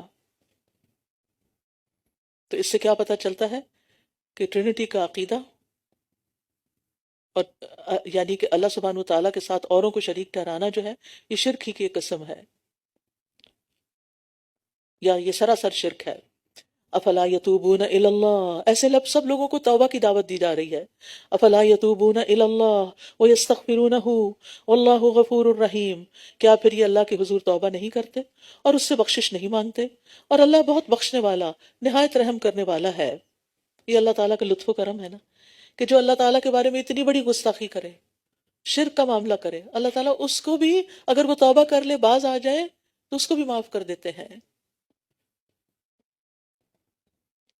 والمسیح ابن مریم الا رسول قد خلت من قبله الرسل وامه صدیقہ کانا یاکلان الطعام انظر کیف نبین لهم الآیات ثم انظر انا یؤفکون۔ مسیح ابن مریم تو ایک رسول ہی ہے، یقیناً اس سے پہلے کئی رسول گزر چکے، اور اس کی ماں بہت سچی خاتون تھی، وہ دونوں کھانا کھایا کرتے تھے۔ دیکھیے ہم کس طرح ان کے لیے آیات واضح کرتے ہیں، پھر دیکھیے وہ کہاں سے پھیرے جاتے ہیں۔ سبحان اللہ، اللہ سبحانہ تعالیٰ نے صحیح عقیدے کو کھول کے واضح کر کے بھی بتا دیا کہ مسیح اللہ کے بیٹے نہیں ہیں، اللہ کے شریک نہیں ہیں، بلکہ وہ تو ایک رسول ہیں، اور ایسے ہی رسول ہیں جیسے پہلے بہت سے رسول آئے تھے، اور ان کی والدہ بہت سچی خاتون تھی، وہ کوئی بری عورت نہیں تھی جو یہود نے ان پر الزام لگایا ہوا تھا۔ اور پھر فرمایا وہ دونوں کھانا کھایا کرتے تھے، یہ کہ اللہ سبحانہ تعالیٰ لا یطعم، وہ نہیں کھاتا، وہ کھلاتا ہے کھاتا نہیں۔ تو عیسیٰ علیہ السلام تو کھانا کھاتے تھے، تو وہ پھر الہ کیسے ہو گئے؟ ان کی والدہ بھی کھانا کھاتی تھی، تو کھانا کس کی ضرورت ہوتی ہے؟ اللہ کی یا بندوں کی؟ بندوں کی۔ دیکھیے ہم کس طرح ان کے لیے آیات واضح کرتے ہیں، پھر دیکھیے وہ کہاں سے پھیرے جاتے ہیں، یعنی کون ان کو گمراہ کر دیتا ہے۔ کہہ دیجئے کیا تم اللہ کو چھوڑ کر اس کی عبادت کرتے ہو جو تمہارے لیے کسی نفع اور نقصان کا مالک نہیں، یعنی غیر اللہ تمہیں کوئی فائدہ نہیں پہنچا سکتے، اور اللہ خوب سننے والا، خوب جاننے والا ہے، اس سے کیوں نہیں مانگتے جو تمہارا حال بھی جانتا ہے اور تمہاری دعائیں بھی سنتا ہے۔ قُلْ يَا أَهْلَ الْكِتَابِ لَا تَغْلُوا فِي دِينِكُمْ، کہہ دیجئے اے اہل کتاب اپنے دین میں ناحق غلوب نہ کرو، اور نہ تم ایسے لوگوں کی خواہشات کی پیروی کرو جو یقیناً اس سے پہلے خود بھی گمراہ ہوئے اور انہوں نے بہت سو کو گمراہ کر دیا اور وہ سیدھے راستے سے بھٹک گئے۔ کہا جاتا ہے کہ یونانی فلسفے کی پیروی کرنے کی وجہ سے ان کے اندر یہ ٹرینٹی کا عقیدہ آیا تھا، ورنہ ابتدا میں یہ لوگ حضرت عیسیٰ علیہ السلام کو رسول ہی مانتے تھے اور اللہ ہی کو بس اپنا معبود مانتے تھے۔ لَعِنَ الَّذِينَ كَفَرُوا مِن بَنِي إِسْرَائِيلَ عَلَى لِسَانِ دَاوُودَ وَعِيسَى ابْنِ مَرْيَمَ ذَلِكَ بِمَا عَصَوا وَكَانُوا يَعْتَدُونَ، شاید میں نے پیچھے چھوڑا تھوڑا، اور انہوں نے بہت سو کو گمراہ کر دیا اور وہ سیدھے راستے سے بھٹک گئے۔ لَعِنَ الَّذِينَ كَفَرُوا مِن بَنِي إِسْرَائِيلَ عَلَى لِسَانِ دَاوُودَ وَعِيسَى ابْنِ مَرْيَمَ ذَلِكَ بِمَا عَصَوا وَكَانُوا يَعْتَدُونَ، بنی اسرائیل میں سے جن لوگوں نے کفر کیا وہ داؤد اور عیسیٰ ابن مریم کی زبان سے لعنت کیے گئے، یہ اس وجہ سے کہ انہوں نے نافرمانی کی اور یہ حد سے بڑھ جاتے تھے۔ تو لعنت کے اسباب بتا دیے گئے، ایک ہے نافرمانی کہ جو کرنے کا حکم ہے اس کو کیا ہی نہیں، اور جن چیزوں سے روکا گیا، جن کو حرام قرار دیا گیا، ان کا ارتکاب کر لیا اور نافرمانیاں کی۔ اور دوسری وجہ کیا ہے؟ اعتداء، یعنی دین میں غلو اور بدعات ایجاد کر کے تجاوز کی حد سے بڑھ گئے۔ اور کیا کرتے تھے؟ کانوا لا یتناہون عن منکر فعلوہ لبئس ما کانوا یفعلون، یہ ایک دوسرے کو برائی سے نہیں روکتے تھے جس کا یہ ارتکاب کیا کرتے تھے، یقیناً کتنا برا ہے جو یہ کیا کرتے تھے۔ تو اس سے کیا پتہ چلتا ہے؟ نافرمانیاں کرنے والوں پر بھی برائی سے روکنا فرض ہے، کیونکہ بہت سے لوگ یہ بہانہ کر لیتے ہیں نا، یہ کام تو میں خود بھی کرتی ہوں، کسی کو کہاں سے منع کروں، ہم سبھی کہتے ہیں نا یہ۔ تو یہاں پر ان کی ساری خرابیوں کے باوجود کہا کہ وہ برائیوں سے بھی منع نہیں کرتے تھے، یعنی وہ اگر نہیں بھی خود نہیں بھی کرتے تھے تب بھی ان پر لازم تھا کہ وہ یہ کام شروع کر دیتے، کیونکہ اس کی برکت سے انسان برائیوں سے بچنا شروع ہو جاتا ہے۔ انسان کے اندر ایک شرمندگی آتی ہے کہ میں دوسرے کو تو کہہ رہا ہوں، خود کیا کر رہا ہوں، لیکن جب انسان کسی کو منع نہیں کرتا تو پھر اس کا نتیجہ کیا نکلتا ہے؟ انسان کو خود بھی کھلی چھٹی ملی رہتی ہے۔ کوئی انسان یہ کہہ سکتا ہے کہ میں معصوم ہوں، گناہوں سے پاک ہوں، کبھی کوئی غلطی نہیں کی؟ کوئی کہہ سکتا؟ قطعاً نہیں کہہ سکتا. تو اس کا مطلب ہے کہ اگر کوئی بھی نہیں کہہ سکتا تو کوئی بھی دعویٰ کا کام نہیں کرے گا، کوئی بھی پھر خیر کی بات کسی کو نہیں بتائے گا اور برائی سے نہیں روکے گا. برائیوں سے بچنا چاہیے، توبہ کرنی چاہیے، لیکن اس کام کو چھوڑنا نہیں چاہیے، کیونکہ اس کے کرنے کی برکت سے ہی انسان بہتری کی زندگی بسر کر سکتا ہے، یعنی اللہ کا اطاعت گزار بندہ بن سکتا ہے. اور منکر سے روکنا جو ہے وہ لازمی امر ہے. نبی صلی اللہ علیہ وسلم نے فرمایا میری امت میں ایسے لوگ بھی آئیں گے جنہیں پہلوں کی طرح ثواب ملے گا، جو پہلے گزرے لوگ. ان کی امتیازی صفت یہ ہوگی کہ وہ برائی کا انکار کر دیں گے، برائی پر راضی نہیں ہوں گے. اب دیکھیں کہ بعض اوقات ہم نیکیاں خوب کرتے رہتے ہیں لیکن برائیوں کو اگنور کر دیتے ہیں، اس کو منع ہی نہیں کرتے یا اس کو برائی نہیں کہتے. تو منکر سے روکنا جو ہے وہ اتنا بڑا کام ہے، کیونکہ اس میں مشکل زیادہ ہو جاتی ہے. کسی کو منع کرنا ایک بڑا مشکل کام ہوتا ہے کہ یہ نہ کرو، یہ غلط ہے، یہ اچھا نہیں، اس کی ضرورت نہیں، لیکن اس کا ثواب بھی پھر زیادہ ہے. لیکن منکر سے نہ روکنے سے مرنے سے پہلے بھی دنیا میں بھی تکلیفیں آ جاتی ہیں. آپ نے فرمایا جو کوئی ایسی قوم میں ہو کہ جن میں اللہ کی نافرمانیاں کی جا رہی ہوں اور وہ لوگ اس کو بدلنے پر قدرت بھی رکھتے ہوں، اس کے باوجود وہ ان کی اصلاح نہ کریں، تو اللہ تعالیٰ ان سب کو ان کے مرنے سے پہلے عذاب دے گا، یعنی کسی نہ کسی مصیبت میں گرفتار ہوں گے. ترا کثیرا منہم یتولون الذین کفروا، آپ ان کی اکثریت کو دیکھتے ہیں کہ وہ ان لوگوں کو اپنا دوست بناتے ہیں جنہوں نے کفر کیا. یہ بھی ایک خرابی ہے. یقیناً کتنا برا ہے جو انہوں نے اپنی جانوں کے لیے آگے بھیجا کہ اللہ ان پر ناراض ہوا اور یہ عذاب میں ہمیشہ رہنے والے ہیں. یعنی ایسے کام کیے جو اللہ کی ناراضگی کا سبب بنے، اللہ ہی کو ناراض کر دیا، پھر باقی کون بچائے گا اگر اللہ ناراض ہے تو. رسول اللہ صلی اللہ علیہ وسلم نے فرمایا جس نے لوگوں کو ناراض کر کے اللہ کو راضی کیا، اللہ تعالیٰ اسے لوگوں کے مقابلے میں کافی ہو جائیں گے، اور جس نے لوگوں کو راضی کرنے کے لیے اللہ کو ناراض کیا، اللہ تعالیٰ اسے لوگوں کے سپرد کر دیں گے، لوگوں کے حوالے کر دیں گے. اور اگر یہ اللہ پر اور نبی پر اور اس پر ایمان لاتے جو اس کی طرف نازل کیا گیا تو یہ انہیں دوست نہ بناتے، لیکن ان میں سے اکثر نافرمان ہیں. اتنا زیادہ دوستی کے بارے میں کیوں بات آتی ہے؟ کیونکہ دوستی انسان پر اثر انداز ہوتی ہے، انسان اپنے دوست کے دین پر ہوتا ہے. لَتَجِدَنَّ أَشَدَّ النَّاسِ عَدَاوَةً لِلَّذِينَ آمَنُوا الْيَهُودَ، یقیناً آپ ایمان والوں کی دشمنی میں لوگوں میں سے سب سے زیادہ سخت یہود کو اور ان لوگوں کو پائیں گے جنہوں نے شرک کیا، اور آپ ضرور ایمان والوں کے لیے محبت میں سب سے زیادہ قریب ان لوگوں کو پائیں گے جنہوں نے کہا کہ بے شک ہم نصارہ ہیں. وہ کیوں؟ یہ اس لیے کہ ان میں بے شک علماء اور راہب ہیں، اور کیونکہ یہ تکبر نہیں کرتے، ان کے اندر عاجزی ہے. یہود کی نبی صلی اللہ علیہ وسلم سے کتنی دشمنی تھی کہ خیبر کے موقع پر آپ کو ایک عورت نے، مرد نہیں عورت نے، زہر ملی بکری کا گوشت دے دیا. اور اسی طرح اور لوگوں نے بھی طرح طرح کے بعض اوقات یعنی بے شمار مثالیں ہیں اس کی. اور دوسری طرف یعنی اتنا یعنی اگر کوئی شخص آپ کو آ کے سچ بتائے کہ کون تمہارا دوست ہے کون تمہارا دشمن ہے تو آپ اس کے لیے کیا ہوں گے؟ شکر گزار ہوں گے. اچھا کیا تو انہیں مجھے بتا دیا.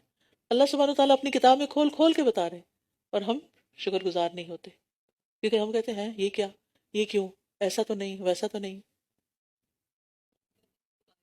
یہ تو باعث ہو گیا. باعث ہونا نہیں ہے، منع یعنی لین دین سے تعلقات سے منع نہیں کیا گیا. دلی دوستی، دن رات اٹھنا بیٹھنا، ساتھ کھانا پینا، وہ تمہیں بھی انہی جیسے اخلاق سے مالا مال کر دے گا. پھر انکم اذا مثلہم، تم بھی پھر ویسے ہی ہو جاؤ گے. تو اللہ تعالی ہمیں عمل کی توفیق عطا فرمائے. وآخر دعوانا ان الحمد للہ رب العالمین. سبحانک اللہم وبحمدک، اشہد ان لا الہ الا